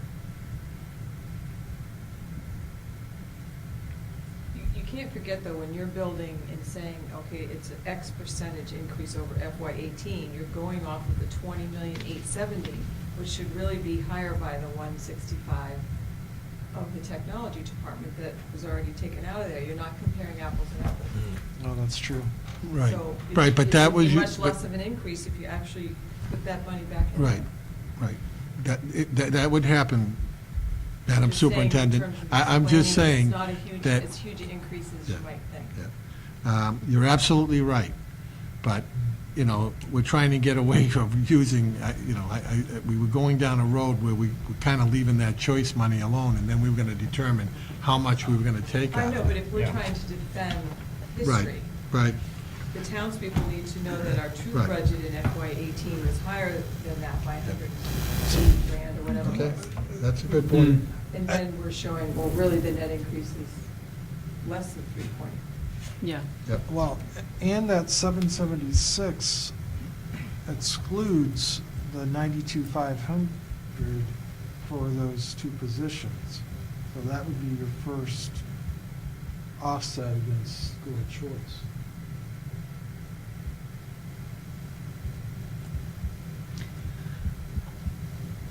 I have a question, so, So- okay, so back to George's original thought here. I mean, so basically then, what the town is giving us right now is this 419, 137, right? That is correct.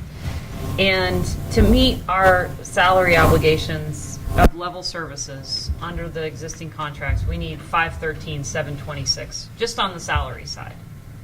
So could we take the approach that we want from the town what we need to meet our salaries, period? And then we can just, and then whatever's left, we don't have to use in choice, whatever we get, and I think that's that 95,000 or something, it's less than 100K. If we got that from the town, then we would agree to use choice funds on the expense side, which we did last year, and we're gonna be using more than we did last year. But that, to me, seems to be like a compromise position, because we're not asking for the moon. We're just asking for what the department's got, which was their salary, their contractually obligated salary increase. And not get too hung up on what the percentage is from last year, because we know we need 4.6, we're not gonna get that. Using almost all of our choice funds, we got to 4.1. You know, and what we're saying is that is scary, and we don't really want to do that. But if we can get another, what is it? It's 94,589. 94,589 from the town, then we can call this done. I was using 92.5. That's fine. Okay. All I did was take 513, 726, which is our salary increase, minus the 419, 137 that the town is giving us. So we need another 94,589, just to address the salary increases that exclude those two new spots. Is that something that we could craft, Paul? I mean, that's pretty Can you close. make this all? 513, Well, I can make it happen. I You can can do make whatever this you magic want. happen? Yeah, I can do whatever you want. So I feel like that would Yeah, be. I had 511. What do you think about that, Chris? I mean, it's not, we can't, I think we can't defend, he's not going to give us, we're not going to get that big slug of money back out of choice funds. So we're still going to be using more. It still won't be enough left next year, but it at least keeps the precedent that we need from the town what we've contractually agreed to meet our salary obligations. And then we are making up, the difference on the expense side using choice funds, but we don't want to be doing that, but that's kind of meeting them in the middle, don't you think? So if we Well, do, you're only you're only requiring the town to pay just your salary increases. Right, but I think given the predicament that we know that the town is in, we're saying, you're not even giving us that now, at least give us that. Like, and we'll agree to it for this year. But next year, we gotta rethink that, because we're basically being held. Yeah. All right, can you shoot some numbers at me? $100,000 increase is about 2.5%. Okay. So, I have one last idea I just want to run. okay, all right. I won't Don't do go- the math yet. I Let's briefly see. mentioned it to Jeff, so I just wanted to make sure I mention it to the entire committee. The other idea I kind of was thinking about was potentially with salaries, but also because we put in the additional 232,900 for technology, because that's what we're spending Well, that's what the roughly superintendent on the just school mentioned. choice, yeah. So if we left that in, but backed the rest of school choice out, so if we left the 232 in and backed out, what would it be, 217. 217? 450. Okay, 217. 217, Mhm. and then that would bring it, okay. So overall, though, what will we be going back to the town for if we did what you suggested? I have no idea, I'm asking you to do it on his It would have to be calculator. the difference It'd be the between the difference. 450 and the It's- 232.9. So leave the 232. 217.1. in, so it'd be basically subtracting 217. So it would be increasing. We're right back to our that ask- magic number Yes. of 21, 5, 522, Oh, really? 520. Yeah. That number came up back, and that's When the we started. 3.26, like, that's the 3.27. Yeah, exactly. Well, that particular We number always was have never a- mentioned. it's like- I just, but, you know, It's like when 21,552? Yep. 520, 520? yep, 3.27, I don't even have to, I gotta, Okay. Well, I'm more inclined to do what we originally set out to do, and that's to offset our salaries. But That's a all right, 2.5%. that's But one of them. You want, again, well, that's we just- can, yeah. we can take a, what was, can you give me those figures? okay, well, hold on. So can we not talk about percentages for a second and just talk about what we're asking, what we'd be going back? $100,000. Okay, so that's kind of, is that different than the 95? I just wrote it 94? up to 100,000 to make Okay, these proposals. all right, so that $100,000. is one option on the table. The second option is Chris's suggestion, which would be more to the tune of We'd- 217. Because we'd only be offsetting school choice by Not yet. 232,900. Don't need it. Yeah, but Okay, we're so not- it's yeah. it's either Put in. 100 or 217. Don, do you have a third? I do not have a third. Wow. Two is, Okay. two is enough to contemplate. So the second one was offsetting with school choice money up to 217,000 or? Up to 239, so I'm basically just taking the number that was added to line item 14, the increase there, and leaving that in. And then taking the rest of whatever's left of the 450 back out. Because I believe that increase was money that we typically would think we'd spend on technology from that pool anyway. And then, okay, and then the 92,000 of increase in salaries. He's just rounding up to the 92. That would be on its own, it would not be, in my opinion, or what I would recommend would not be part of the school choice money. The Okay. Whatever increases are needed, the only thing that would happen with school choice is to break it up into those two numbers. So I just want to sort of counter what you were suggesting. I just want to throw in that I remember when I got here last summer, and we were finalizing the budget at the end of the year last year. Paul ended up, we gave back about Yep. $160,000 to the town. So the way that Paul has this set up now, with choice funds, kind of the way that the choice funds are being Yeah. applied, we will not have to do that again, is my understanding. So that we correct. get to the end of the year, if we have $150,000 left over again, it's money that we have not spent out of choice, That's correct. rather than money that we have to return to the town. So I think that that would make up the difference between what I'm proposing and what you're proposing. So The that only if- thing I would say too, though, is when I first got here, we'd given back 250 plus. Oh, So, you know, I mean, good, I'm- then That's we're on even a, better. then we're on a That's great even trajectory. You know what I mean? So that's, we were giving back 250 Right. plus, and that's gone down over Yeah, the yeah. years, how much we're giving back. Oh, no, I mean, I work for the government, so I understand why you have to give money back sometimes. It's not that we don't know how to spend it or want to spend it, it's just. Yeah, and I guess that's the point I'm making, not Yeah. that we're spending more Right, to right. not give back, it's No, just there's no. not enough available. Yeah. Because we need to spend it. But I'm just saying, so with his budget magic, if we can, I don't think we're gonna get, I mean, if our overall increase from the town is 419,000 now, they're gonna laugh at giving us another 215. That's more than 50% of what Mhm. they've already given us on top, you know, so I just would like to come at them with something a bit more realistic and defensible in the context of the salaries. I'm not saying that's, yours isn't defensible No, I in get what other you're saying. ways, but I think strategically, it might feel like less of a poke in the eye. Yeah. And And I know you don't want to hear percentages, but that's only, I'm just saying, it's only Yeah. 2.5% budget increase. Yeah. Overall. yeah, so, And that's a defensible position that covers the salary line item. and I think if anybody stopped me in the grocery store or at the post office and said, why did you vote down town manager's budget, I'd say, because we need need to pay to for cover our it. salaries. 94,589. Which is what we've done. See the exact, I can tie it in. Yeah, so, Yeah, I know. so Well, I'm, actually, I I'm definitely ready did. for a motion once Okay, Paul gives but- us a number. Oh, I thought you were going to give me the number. No, are we, can we you make a have that? motion? Are we ready? You do it if you want. To make a motion. So do we have an? What's the number? Yeah, I guess. Well, I've got, what's the 21, number? 552, 520? No, no. Well, God, you just blew my mind. no, I got to get the figure first. Yeah. What was the 2.4?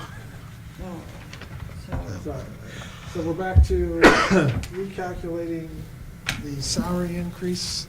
I think you should just make a motion to increase that bill. I make a motion that we increase You can have a bottom line that. number, but the current FY '19. We have to have a bottom line number, I believe. I know, Yeah, we but do. Oh, okay. We do. So we You need, got it? we need to make sure we. No, I don't. Okay. I got to go back to, I got the 3.7. Let's see, 21.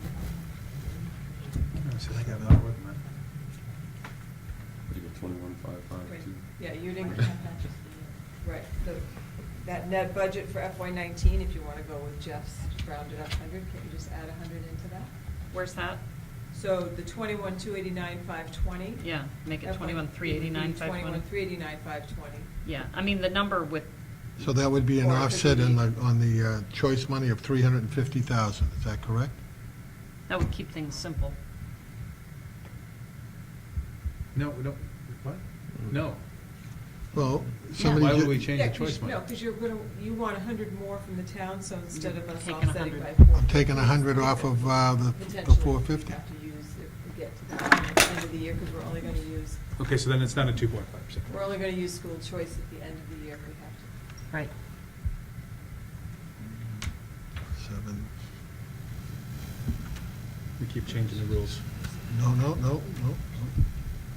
they have to just put on the percentage. So if we take the FY '18 budget times 3.3%, Here, it's 945. Okay. right? That's 21,559,105. I don't think that's what they're going to do. No, that's not what we're looking to do. Okay, so what So you're. we need to increase this budget by $94,589 Thank you in for order that. to, yes, in order to increase it to meet the salaries, not including the Contractual. BCBA, just the Or contractual Or salaries, the tech Right. or the person. tech Yeah. person. Which has to be. If okay. we keep the budget expense side and the school choice offset the same, then it's 21, 370 something or 60 something. But I think we're talking about reducing so, So we're going to be we asking get for 100 $194,000. no. No. We're saying, make the number from the town 513,726 and Right. reduce our share proportionally out of school choice. So we get that 90, whatever it is, 94,589. 94,589 from the town. And then our school choice offsets becomes something like 355,000. It's still doubling what we did the year before from yeah. choice funds. But we're not spending all of it, almost, like we are now. Yeah. It leaves us a little bit more of a cushion. And so I think that's what we're saying. Okay, so we're adding to the 419,137, we're adding what, 90? 94,589.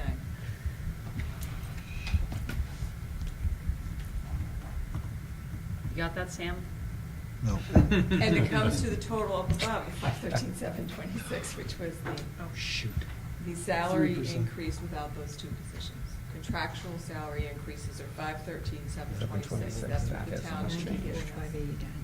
Which probably looks exactly like the salary number in Paul's original budget. So therefore, our budget. 21, What? 384. We're talking about 2.5, 109. 2.4. 834.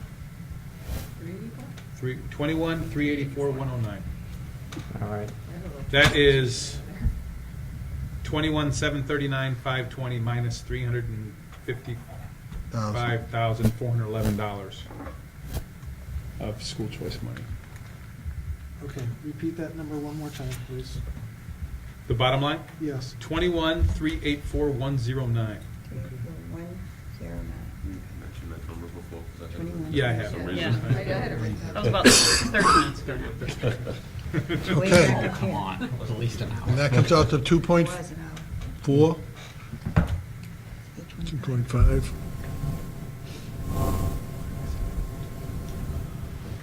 Okay. Okay, so I make a motion Thank you. to direct you. Not to me. No, who do I? No, what to are the we- committee. what- Are you directing us to? Well, we have to develop the budget for this number, right? Or what's No, the? this will be the bottom line Bottom budget. line. Done, yeah. The And bottom then all line the committee budget, Okay, net budget is going to be, 21,384,109. yeah. Yep. I so move. Wait a minute. What- Who made a motion? She I moved. did. Oh, she No. moved. Nicole. I'm confused. I was right here the whole time. I've been here the whole time, and I'm very confused. Okay, I'm sorry. Hope does not think we're funny anymore. No. I move I agree. to approve a FY19 school budget of $21,384,109. Now, is it an approval or an increase? Increase. That's so, the Did we bottom approve? line. Bottom line. the bottom line net That's budget. okay. That's which what the way it's supposed to. I Please would amend it ask to say that- bottom line net budget. Yep, that's fine. Ask that you also include in your motion, though, that it includes an offset to school choice of 350,000. 355,000. Yeah, thank you. I don't. Which includes an offset in school choice funds of 350, up to, it's like being up here with my mother, $355,411. Okay. Yep. got it. So Okay. you made a Thank you. motion to approve the bottom line of Yep. fiscal 19 budget to 21,384,109, which includes an offset up to 355,411 school choice funds. Second. Okay, so I have a motion by Nicole Yep. and a second by George. So just one last time, it's a net budget of $21,384,109, which is approximately 2.4% and over FY19, and includes an offset up to $355,411 from school choice funds. Okay, so we have a motion and a second. Any further discussion? No. Hearing none. Nicole? Yes. Yes. Yes. No. Oh. Tricked me. And Oh, yes, Kathy, have you been? yes. So we have 4 Yeah, we got it. yeas and 1 negative. Thought I had you, Chris. Well, All right. So that'll go Well, I do to appreciate and respect the decision. the Likewise. FinCom and to the town manager. All right. Okay. Is that a communication that Paul had provided? Yeah, Paul should provide the new budget number, or the superintendent Do it together. can provide that. Who's going to provide it? You. We are. Okay. We. Yeah, 'Cause- wait, 'cause both, we'll you- sign it both. You have to update Munis, right? Pardon me? You have to update Munis? Isn't We this can't a- update in Munis until it's passed, Oh, okay, you know. so, So it'll be updated in my report here. okay. I'll have it updated, because it's only the front page. All we did was reduce the choice money, which brought it down. Okay. Just That should be so. easy. With the increase of the request from the town. of Right, $95,580. but it'll be a new bottom line, but it'll only be that, the offset that has to be changed. Nothing inside the budget gets changed. Super easy. All right. okay. I'll be more than happy to sign it. And Mr. Chairman, I move to approve the minutes of January the 3rd, Second. 2018, and January the 17th, 2018, as written. Okay. Second. Any questions or comments? Hearing none. Nicole? Yes. We have to vote on this separately. I'm yes on January 3rd, but... I'll amend my motion. I move to approve the motions, approve the minutes of January 3rd, 2018 as written. Okay. I second. You second that, Nicole. Okay.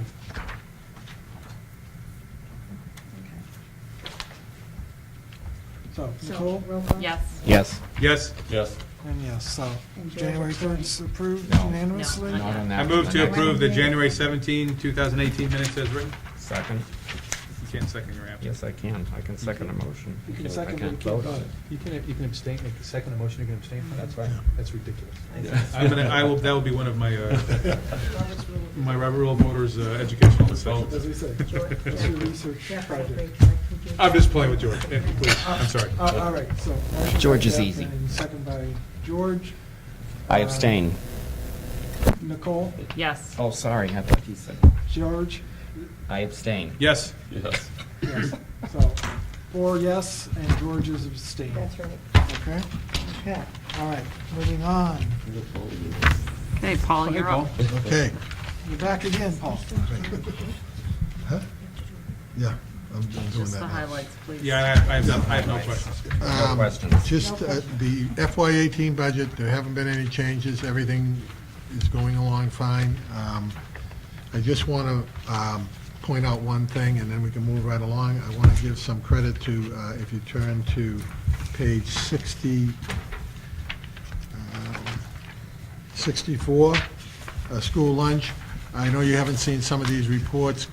Gus has been working kind of hard. He hasn't got an assistant down there to help him out. But you'll notice that in the revolving account at the end of December, we had $50,199.67.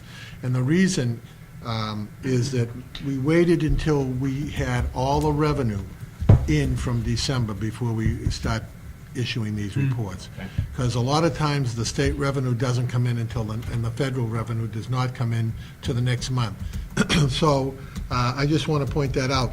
We'll be entering into a few months where we won't have as many school lunch days. February, you get into April and stuff, so I just wanted you to be aware of that. But I want to give Gus Stickley a high five here or whatever. So, Cool. all right, that concludes my report for this month. Hey, Paul, Yeah, can go you ahead. just- I'll answer entertain any questions. Just on that, can you just double check the health benefits? It's double over last time, and it looks like it's the I can same- check that. It's the same number of employees. And same number of pay periods, so Right, I'll check it. I'll just see get if, back. what's going on there, please. Thank you. Yep. All right, And I just have one question. Sure. So, because I don't think I've seen this report before. Okay. So we have 41% of our students have free and reduced lunches. That's correct. And what does this participation lunch mean? Does that mean that 44% of our students buy a lunch? Correct. yeah, so out of the 44% who do 40 buy, 41. 43% are free and reduced. 41.5. Wow. So almost half. Wait, almost but- half? Yeah, No. but this participation lunch is over what period of time? The month. A month. Right, and the free and reduced lunch is not over the month of people who, it's not the number of people who ate lunch that month, it's 40% of those are free and reduced. It's the population of the school is 41%. Yeah, people. but it's also. Oh, but- it is, Yeah. I'm sorry. Yeah, I so, thought it was over the one. but you're that's what right. I'm saying, so it's 41.4% Of the school population. School population, yeah. Right. But then In the month of December, 41% of the school population ate school lunch. 40. Or 43 point. Yeah, Yeah. wow. Okay, So therefore a high percentage qualify for free and reduced. Do yeah, you think it'd be but, a lot more because they're getting free and reduced lunch? no, I'm curious what, percentage of those who participate are those free and reduced? I would presume they were almost all of them. Right. You would think, so, that's just interesting. It means that basically everybody we're providing a lunch for is a free and reduced lunch participant. Almost like if you had a choice to buy a lunch and you could afford it, you're choosing to carry a lunch. You're not buying in the caf. That's what I'm asking. I think that's probably accurate. for the That's pretty majority. accurate. So our lunch program is basically providing free and reduced lunches. It's providing lunches for everyone, but I mean. Yeah, but the people who are using it are. Consumers are primarily free Free and and reduced reduced lunch. Huh. I just wouldn't have Except on guessed Fridays last year. Yeah, Oh, pizza days, yeah. yeah. Okay, Okay. thank you.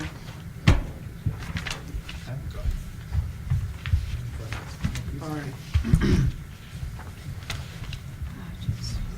Let's see here, where are we? You've got page 65, which is informational. Well, you No, no, we're back on the agenda. Oh. Yeah. Oh, where is 65? It's further down. Oh, I'm sorry.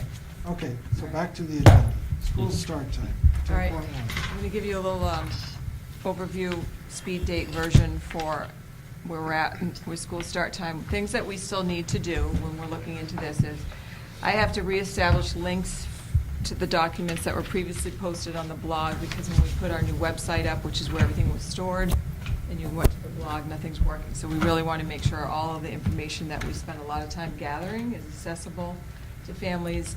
I haven't been able to connect with Mary Bradbury with playing phone tag in terms of the impact on her programming to changes in the school start and end time. So she runs a mini program in the morning, a bigger program in the afternoon.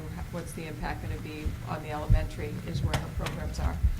I still need to reconnect with Ruth Provost to find the impact on her programming if we change the starter and end times.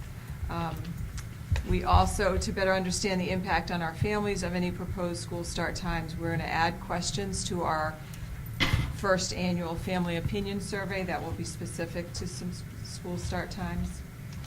We are exploring, and it was a conversation I had with Nicole about adding not a whole other bus tier or additional buses so that we could all go on one tier, but adding how many, adding one bus at a time basically, and looking at the impact that it would have in shortening the routes. So say if we were able to add 4 buses, they're 80,000 apiece according to Mr. Funk. Would we be able to shorten the overall route times so then we could tighten the gap between the first tier and the second tier? So that's something. So that, for example, if you went with an earlier start time, no one would be getting on a bus before 7. They would be shorter routes because we had more buses.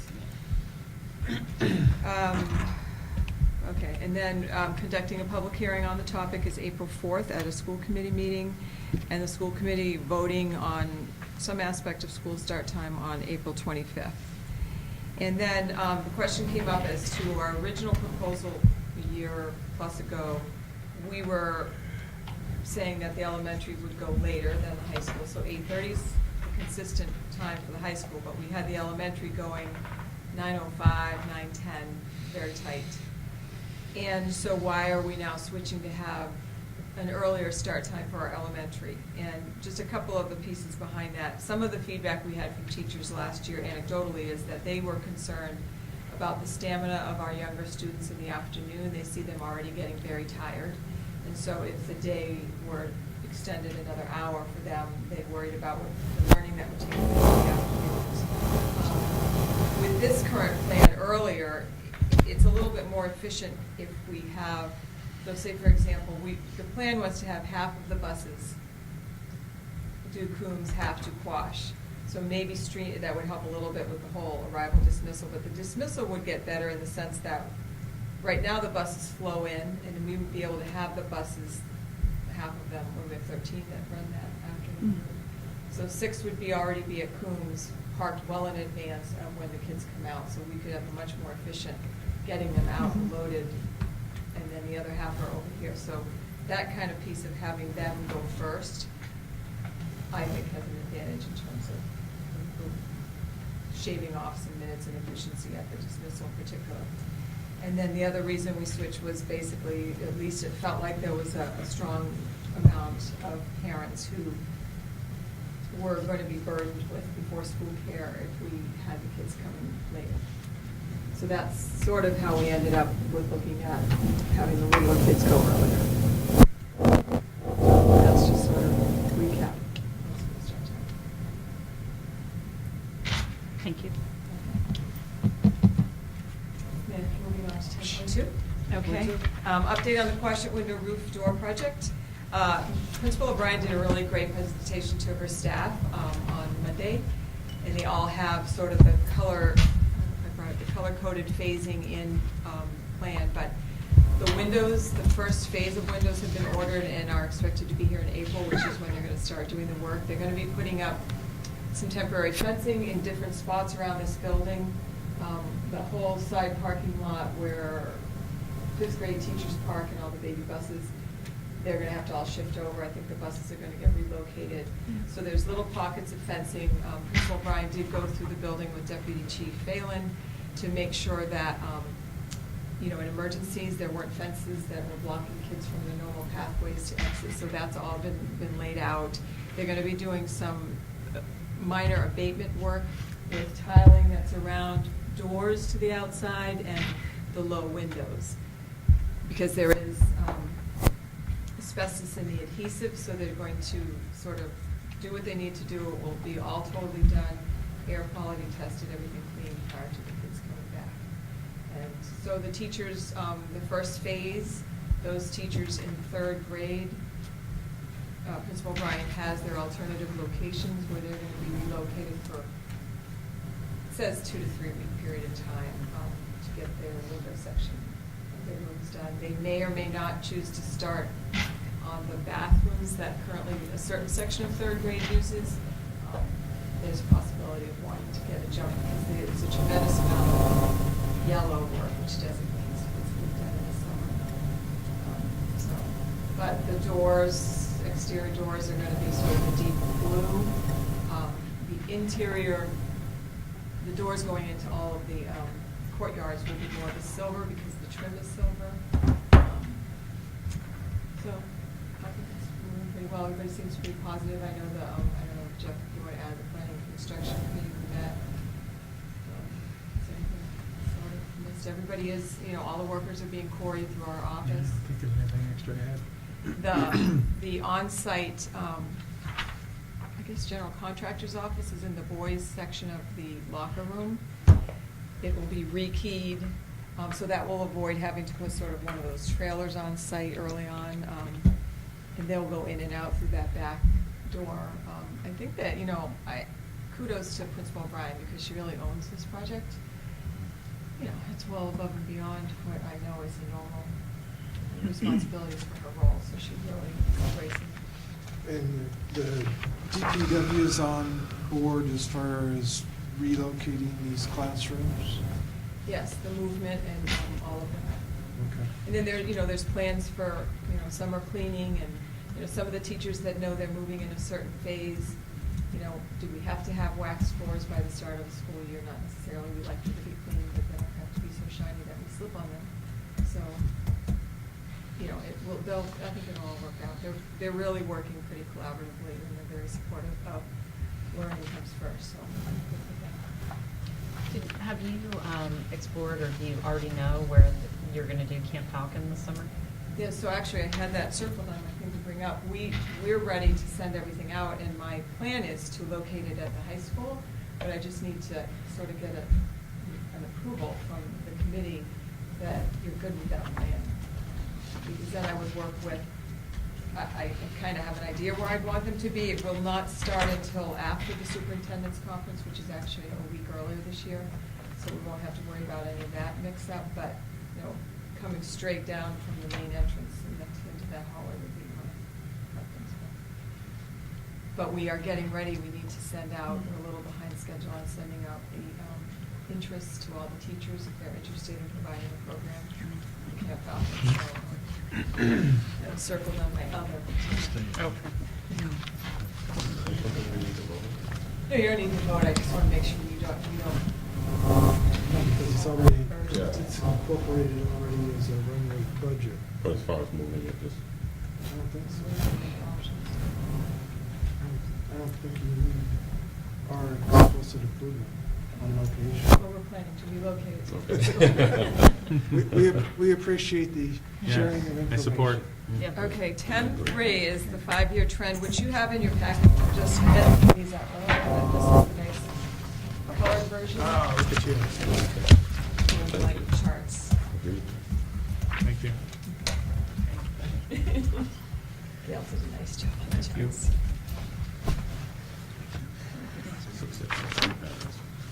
So, I think there was something in the packet that was just the data, which I attached to this packet. So, the first chart is our overall population. The bottom chart on this page shows where all of our children, all the Mashpee resident children are going who are not coming to us. And then the third page in the packet, which you had in the previous packet, was about the choice students, how many seats we have remaining for this year, and then where are our kids going in terms of choicing to other schools.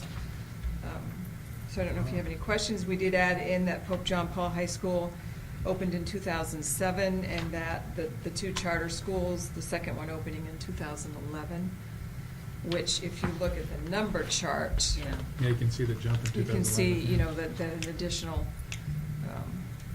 number of kids went into 2011 to Sturgis.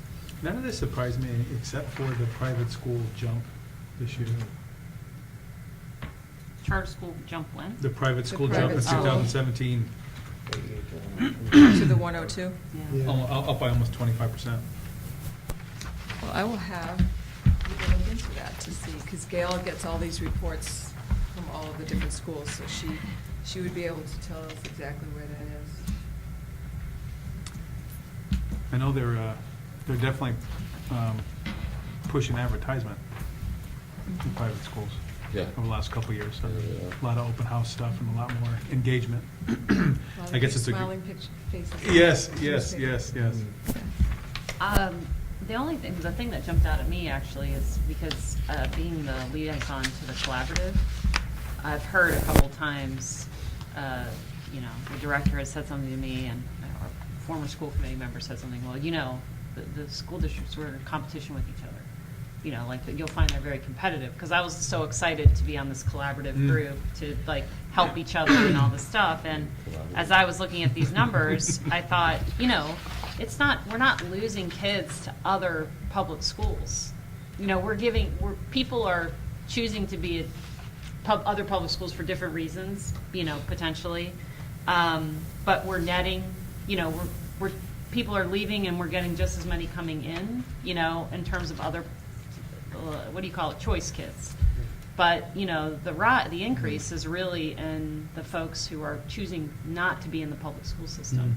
And I'm just curious if it would be okay for me to share these numbers with my counterparts on the collaborative. I mean, these are public numbers, but I wanted to see if I could get them to produce their numbers as well, because I think someone like the collaborative would probably or should probably have these numbers for all the public schools on Cape Cod, or the ones that are in the collaborative at least. And I'm just curious if this trend is the same for other districts, or whether our proximity to Hyannis, i.e. Sturgis, and the Catholic schools really puts us in a unique place on the Cape. So. Right, and anything in the Upper Cape also has easier access to Cape Cod Academy and Family Academy. Right, so they may have a different story. So anyway, that's what kind of leapt out at me, is we're really not competing with each other. It's about elevating public schools writ large. And of course, that's why we're all here, I guess. Yeah. On the numbers chart like this, that shouldn't say Upper Cape, it's Cape Tech. Which it does say on the front chart, but this was already printed, so that's Cape Tech. Any questions?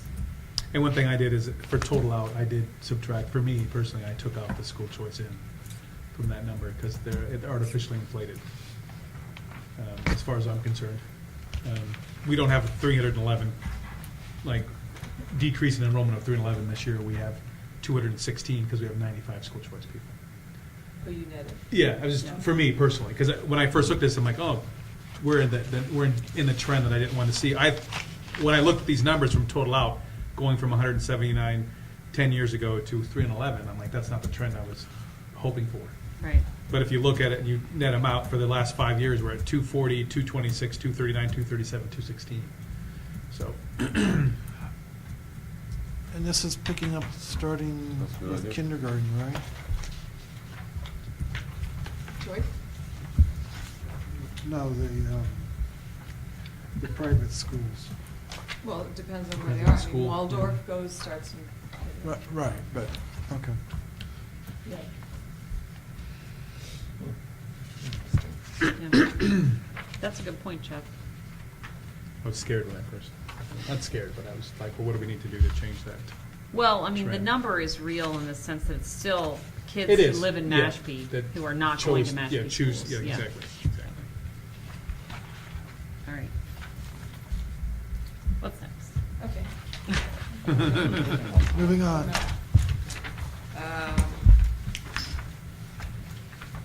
Oh, tuition waivers, that's in your, that's 66. So in FY '17, you granted 17 tuition waivers, FY '16, you granted 12.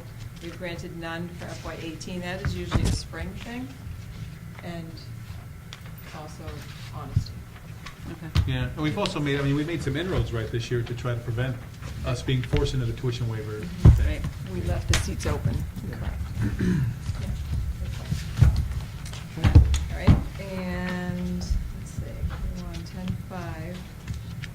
Oh, so school committee, you have that handout in your packet. The only thing I added, which I don't think was typed on yours, is, and we'll talk about it very quickly in the working group, is we have an intention to send out the first annual family opinion survey on the 26th of February, one per family. And for 4/18 is the planned public hearing on school start time, and for 25/18 would be a planned vote on school start time. Oh, I see. So you just didn't have these on the upcoming? It's not on the one that you Yeah. have typed. Okay. Did anybody decide to go to San Antonio? No. No. No. Next. All right, so the next is the update on the school working groups. Each of you does have, whatever working group you're on, you have an updated sort of summary of the minutes of the different meetings. Not that you have to be put on the spot, but if any of you would like to share out, or I can, but, so there are 4 working groups. The policy subcommittee, we're calling a working group, but technically it's a subcommittee. It's the official subcommittee for policy.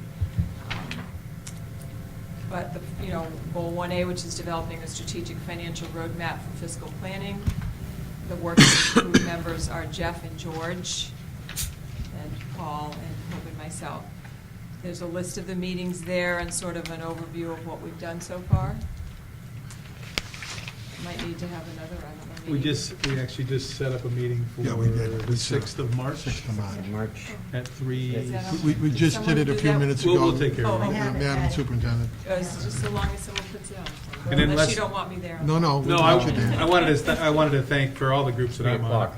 Yeah, 3 o'clock. I want to thank Oh, yeah. Hope and Patty and Hope and Paul for the help that they Yeah.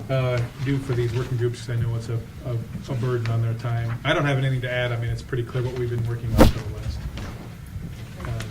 time, and I think the next steps is going to be getting our 3-year plan in place, and I know Paul wants to talk about end-of-the-year stuff. Right. Okay. So the next working group is goal 1B, which is to establish protocols to improve the efficiency and effectiveness of the school committee. Lots our only audience member. Oh, darn. And John and Chris and Hope and myself are on this group. So, one thing that I just want to bring to people, well, a couple things I want to bring out here. I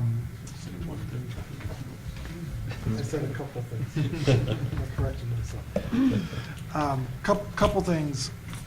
I don't believe that these working groups clearly need to wait till the very end, or whenever that is, to bring things forward to the committee for action.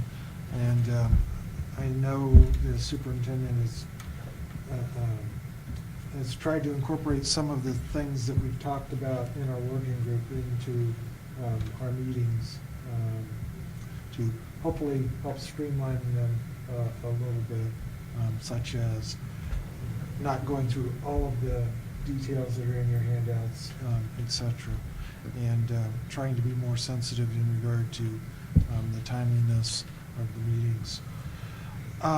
One thing that we did talk about that I want you to guys, or would like you to think about, that we discussed at our prior meeting, or last meeting, was in regard to the reorganization and potentially how to help make that a little more streamlined and a little less awkward. And so one of the things that we were thinking about was having a Google form created that would be going to each of the committee members that would allow you to select any position that you would be interested potentially in being nominated and serving for, and any subcommittee and or working group, if we have working groups carrying forward, so that you can express an interest in those, and then those responses would go to the superintendent, who would compile those and then present those to the school committee at the reorganization meeting, so that to try to retain confidentiality up until that point. And if we had new members, they would be asked to complete that form also. So therefore, you basically would have a nomination schedule that would already be outlined, and if there were multiple members who were interested in, for example, being on the negotiation committee, then they would have an opportunity to express why they're interested in that, or policy committee, or pick anyone, or any of the officer positions. So I want you to think about that. The thought process was, that way, if all you had to do is express an interest, you would be given equal consideration and equal opportunity from a nomination perspective. Mm-hmm. And then it would be up to the committee to make a decision. So, I see two things in that, if I may offer comment. The election is May 15th, and the next committee meeting will be 16. If you have one or two members, new members on the school committee, how do they react in that case? So what we had in the body of this is we wrote down the election is May 15th of 2018. Mhm. So the Google form would be sent out after that date, and then it produces the Excel or spreadsheet. The 23rd. So in between, after the election and by the 23rd, that sheet would get populated, and you would know coming in, when everybody gets a copy of that sheet, you know, maybe George doesn't want to be chair, and so you don't nominate him. You see who wants to be what, and that kind of thing. Yeah, we don't have school committee on the 16th. It's on the Don't? 23rd. 23rd. Oh, 23rd. okay, I thought it Yeah, was and the don't get it confused. Like, it's not taking away the ability to nominate somebody that's not on that sheet, or Right. to request something if you forgot to put it on the sheet. It's more, because I know, you've been on the committee, you sit here sometimes with reorgs, and everybody just sits here. And we're waiting for a nomination, or we're waiting for somebody to speak up and say, hey, I'd like to be on this.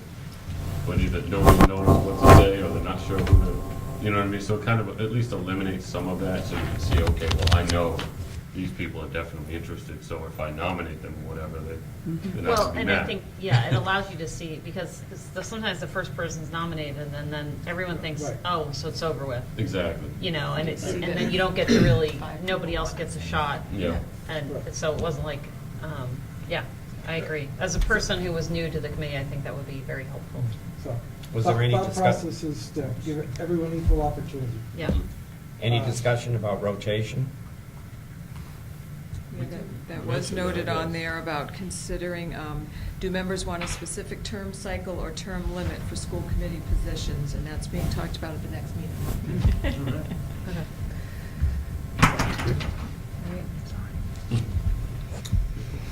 All done with goal 1B?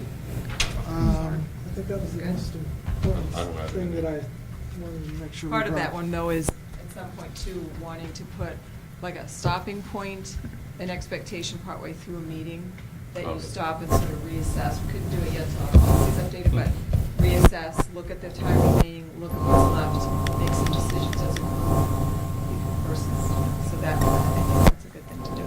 You don't have to have a policy for that, but you can use Robert's rules. Yeah, well, actually, we follow Okay, you Robert's could, rules it's just of the order. current, which we're getting rid of, but the current, in the current policy, we were our agenda's very delineated. Oh, yeah, I got it. That's why we pulled back from doing it until we're done with that. Actually, if you follow Robert's Rules of Order, this meeting is over, because according to says Robert's Rules of 8:35. Order, the meeting is ended at the time the chairman puts down on the agenda, which is 8:30. So right now, and I don't know if anything that we vote on after that or discuss is actually legal. great. But anybody could walk out, because the meeting is technically over. Well, do you wish to discuss 1C? Or not? I do kind of want to talk about the 10.61. How did that get numbered like that? That's- Oh, I see. 10.61 Well, no, what? it should have been a 10.7, Oh, family pension. didn't Yeah. it? Right? It's indented, but. Well, I defer to Nicole for the working group too, It's because own its thing. I'm here to support. Well, I think all you need to know about 1C, which I'm also on, Yes. I'll speak for Chris, is that we're meeting again Oh, sorry. tomorrow. We've reviewed sections A and B of the policy manual and made revisions. And we are tracking those for you, and then, so at the next school committee meeting on March 7th, we'll have just a compilation of any substantive changes that we've recommended, and just like a status report. I think we're going to ask you guys to approve the updated manual in its entirety at the end. But at least that way you can track as we're going, so that at the end, we don't have, I don't know, how many letters are there? I don't even want to know, never mind. Yeah, okay, there's a lot. So we figured if we broke it kind of up into fours, like, you guys could kind of track better what was happening. And I think what we kind of discussed too was at these meetings, I mean, you've appointed 2 of your members to do the nitty-gritty work, so kind of like accept what they recommend instead of diving back into the policies. Why are you looking at me when you said that? No, I Well, the right know. at me. Look at every policy, every. No. Well, I think that gets back to, what is it, 1B, which is trying to streamline. Exactly. Yes. Yes. Why have a committee if, well, I mean, I could say the same thing. We spent, since October, working on the budget, and it was just derailed by one member of the working group and another member of the committee. So that was very efficient. All right, so then we have goal Yeah, I have a 2. solution to that. Which is about the collaborative relationships and partnerships. It's Nicole and Jeff.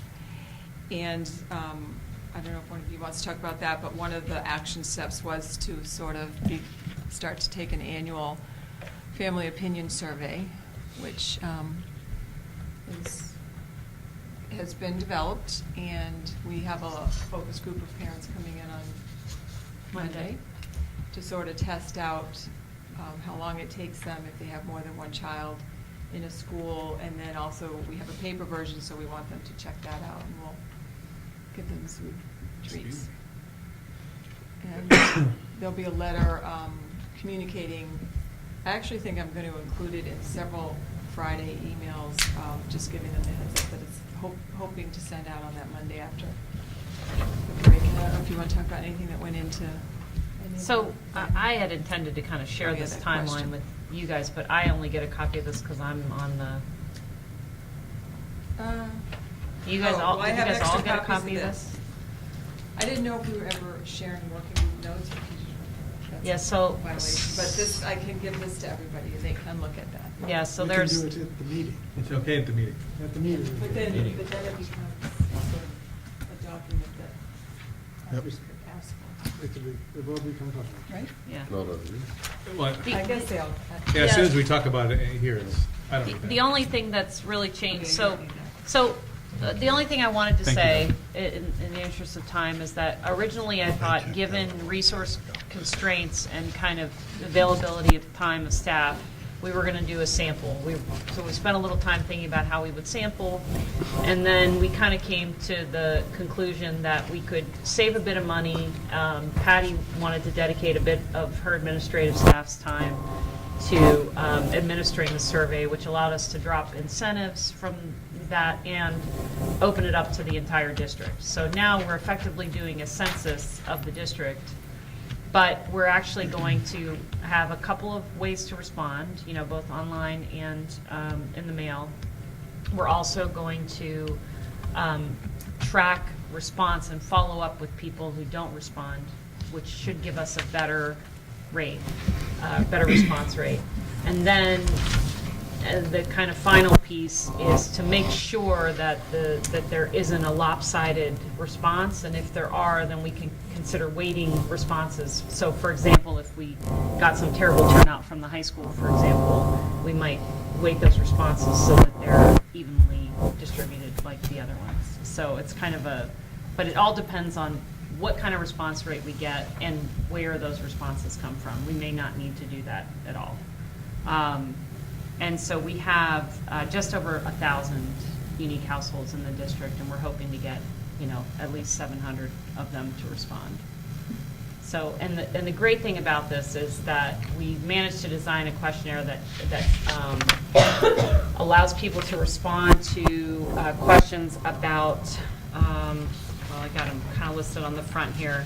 You know, services, safety, communication in each of the schools. So we'll have school level metrics, you know, and then we're going to combine all those to district level metrics. So it'll be, I think, a pretty robust set of points of comparison to track our progress as we move forward.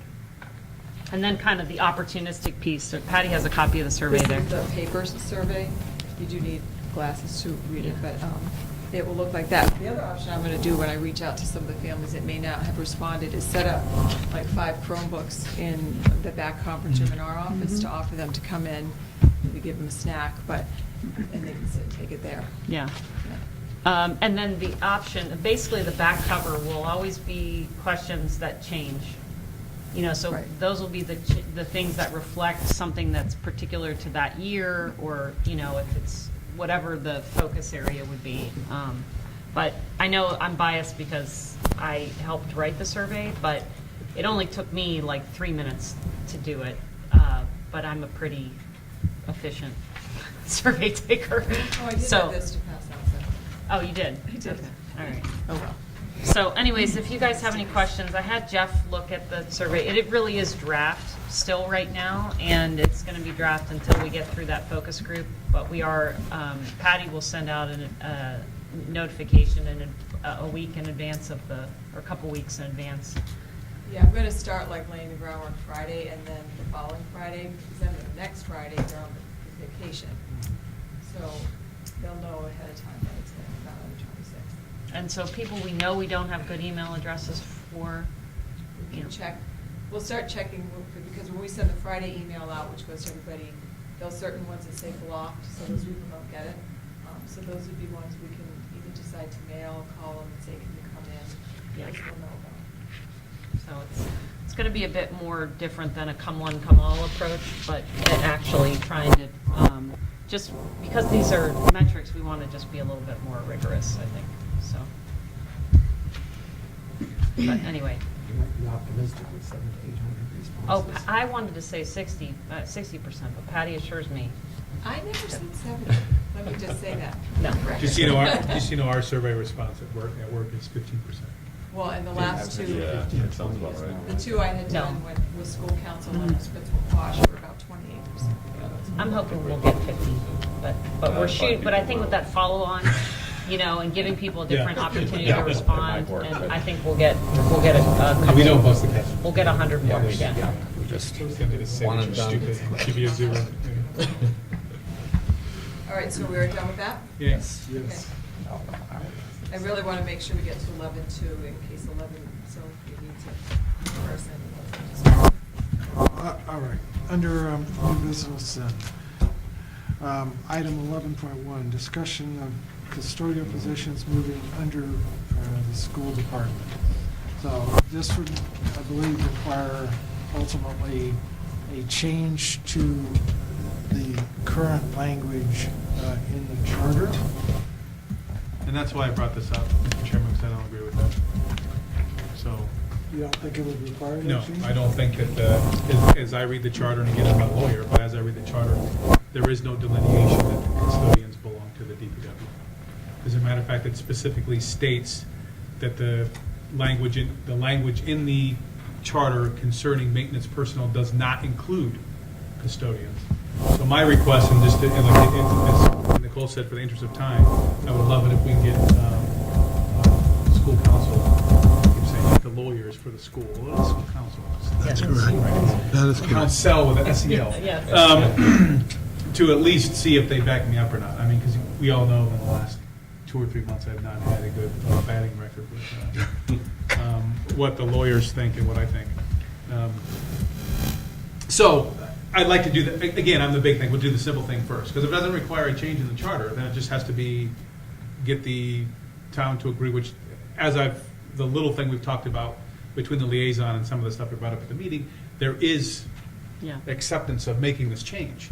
I think the hardest thing is actually not going to be the charter thing, if the council agrees with me, is actually going to be the more HR side of it, and how we make the changes with respect to the union, because all these custodians are unionized.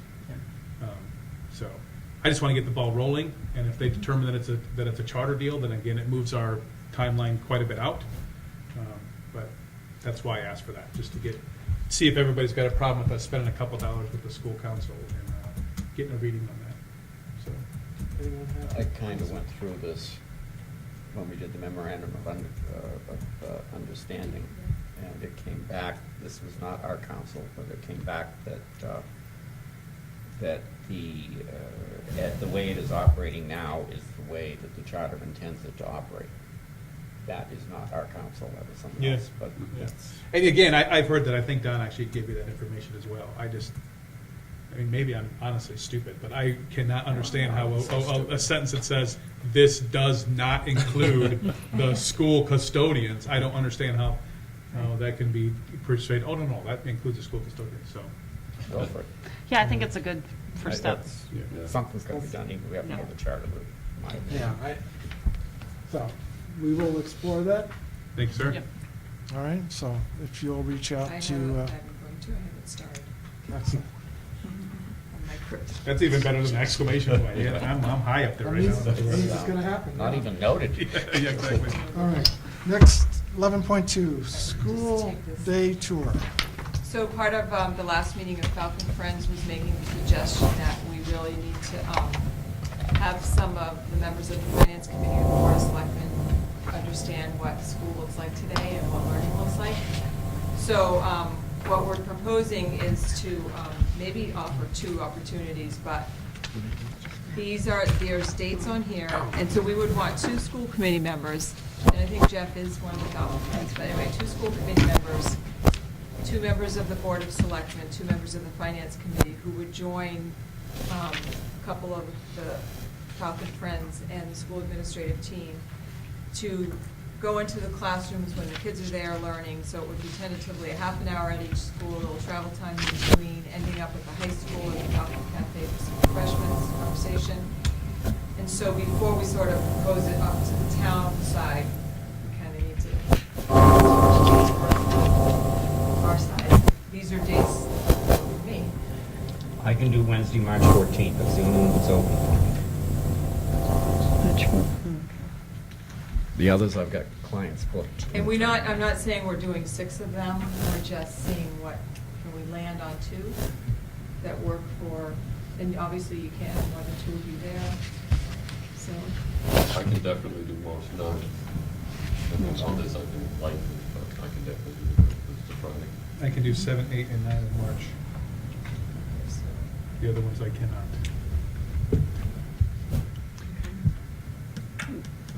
Let me know when you're ready for me. Yep, I'm good, go ahead. I can do the 26th, the 27th, the 8th, or the 9th.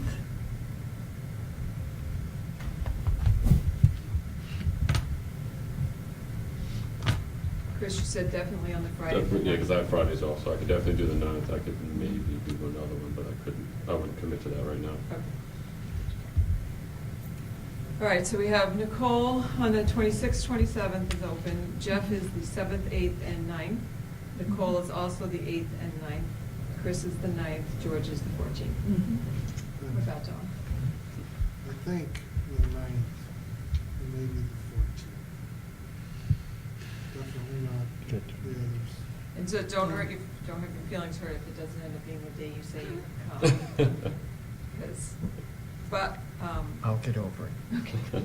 So then I'll have Gail sort of work from here and come up with sort of, I kind of wanted to do it as an invitation, and it obviously needs to go to the chair of each of those, and then they decide on, 2 people that they could send. It's not a huge commitment, I don't think, but I think it would be really worthwhile, and what one of the Concord friends had said, it's one thing to see what's going on in the classrooms, which is very eye-opening, but equally important are the conversations that happen in between. So,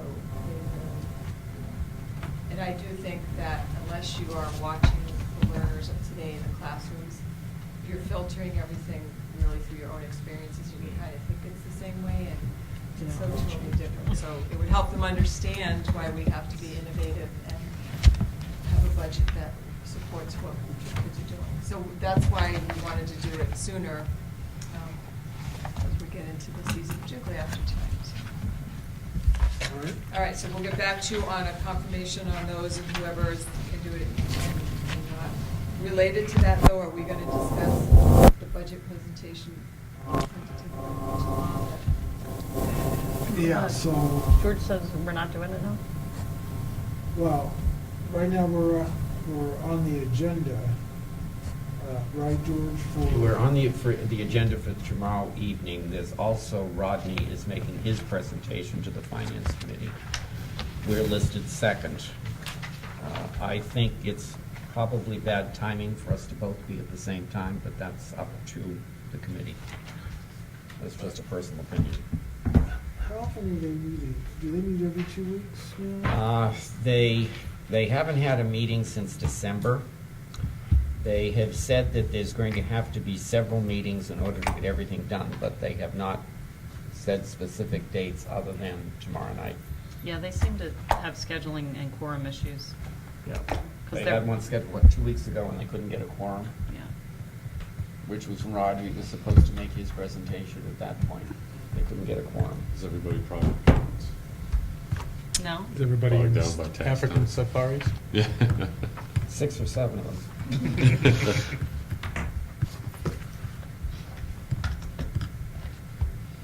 We need to know what you're deciding, because we Yeah. have to go tomorrow night and ask for an additional 94,000, whatever that was. Okay. What are you going to present tomorrow? I guess, are we prepared? Yeah. We're gonna ask for another $94,000. I That's mean, the first time anyone's going to hear that. Yeah, right.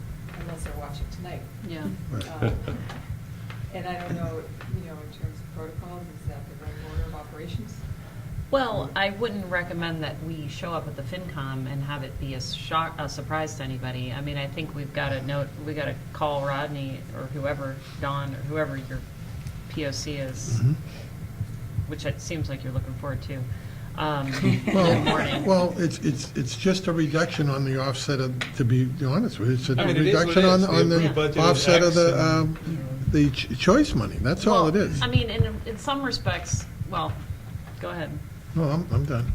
So, I could see, make the case for us going to. I mean, I can be there as well for moral support if you need some other bodies in the room. When is that? Tomorrow night. Tomorrow night. 6:30. I can't Was I be supposed to there. go there? It's FinCom. Oh, well, I didn't know if the working group was supposed to go. I'm the alternate for George. Got it. He can't go, so, And I shan't. which I didn't know until just now. But, And don't forget, we have our policy I know, tomorrow too, so you're chock full of meetings. yeah. I'm open tomorrow, so if anybody needs help. What do you think? What do I think? You know, I think Rodney's going to be a long time because he's going to present the whole budget, so it's going to be another long meeting. It's not like, if we went on first, we get, you know, Well, I mean, ideally, we persuade him that he should change his number, but, we're going on second. He's Yeah. already going to present the number. well, but that's what I'm saying. He's going to present, I feel like we need to be there to say right after he presents. And last night, the school committee voted down this budget in favor of Yeah, that's- requesting another That's basically what we're going to say. 94,000. And if we aren't there, then it just kind of hangs out there like that his budget is what the budget is. So, who's the chairman? Is it Richardson? Yeah, Yes, Richardson Mike. is the chair. I mean, one, I think we need to let the town manager know of the change tomorrow morning Mhm. so that he can start thinking about that. Number two, I think, given the fact that the town manager's got to go through all of his, if we reach out to Mike and ask him if he can have the school committee go first in the order, and I know it's already printed, but you can change it at the meeting. Change the order. So that the school committee, or the school can present their budget to FinCom first, and then the town manager. That seems like that would make sense. Only because his is so lengthy. Yes, only from a length standpoint. Okay, I just think it'd be important to clarify that. It's not like we're trying to beat him to the punch or anything. No, But it's more so we don't have to sit through the entire, the entire thing, yeah. because this will take much longer. Or He may not. Yeah. He may just be giving it to them, saying this is what it is in the top line summary. I think we might as well get it over with. What do you think? All right, so it'll be George and Nicole? George is not I going to be there. can't go Oh, tomorrow night. so it'll be Nicole and Jeff, do you want to? I'll go. Do you want to Where's it at? Which? go? Town Town hall, hall. No, but in which room? The one Same upstairs one. at the selectmen room? No. the same one, the Wacoit. First room on the left. In the regular. Yeah, yeah, got it. First room on the left, yeah. 6 o'clock? If it isn't there, it's 6:30. 6:30. If it isn't there, it's the one around behind. Okay, yeah, if they have a split. Cool, got it, done. Look at my calendar. That means I have to be there. All right, Like Candy Crush program. oh no, not again. All right, They even know how to play it. that brings us to committee reports. Any committee reports? I I have have a none. half-hour one. No. The health committee again? I move to No. adjourn. I move to adjourn. Second. Wait a minute, no. Jeff or George get that one? Oh, Chris. Chris made the motion to. No, Jeff made the motion. No, Jeff made the motion. Chris seconded. Chris seconded. Okay. All right. Nicole, Yes. Lost my vote. George, Yes. Yes. Yes. and yes, we're adjourned. Okay.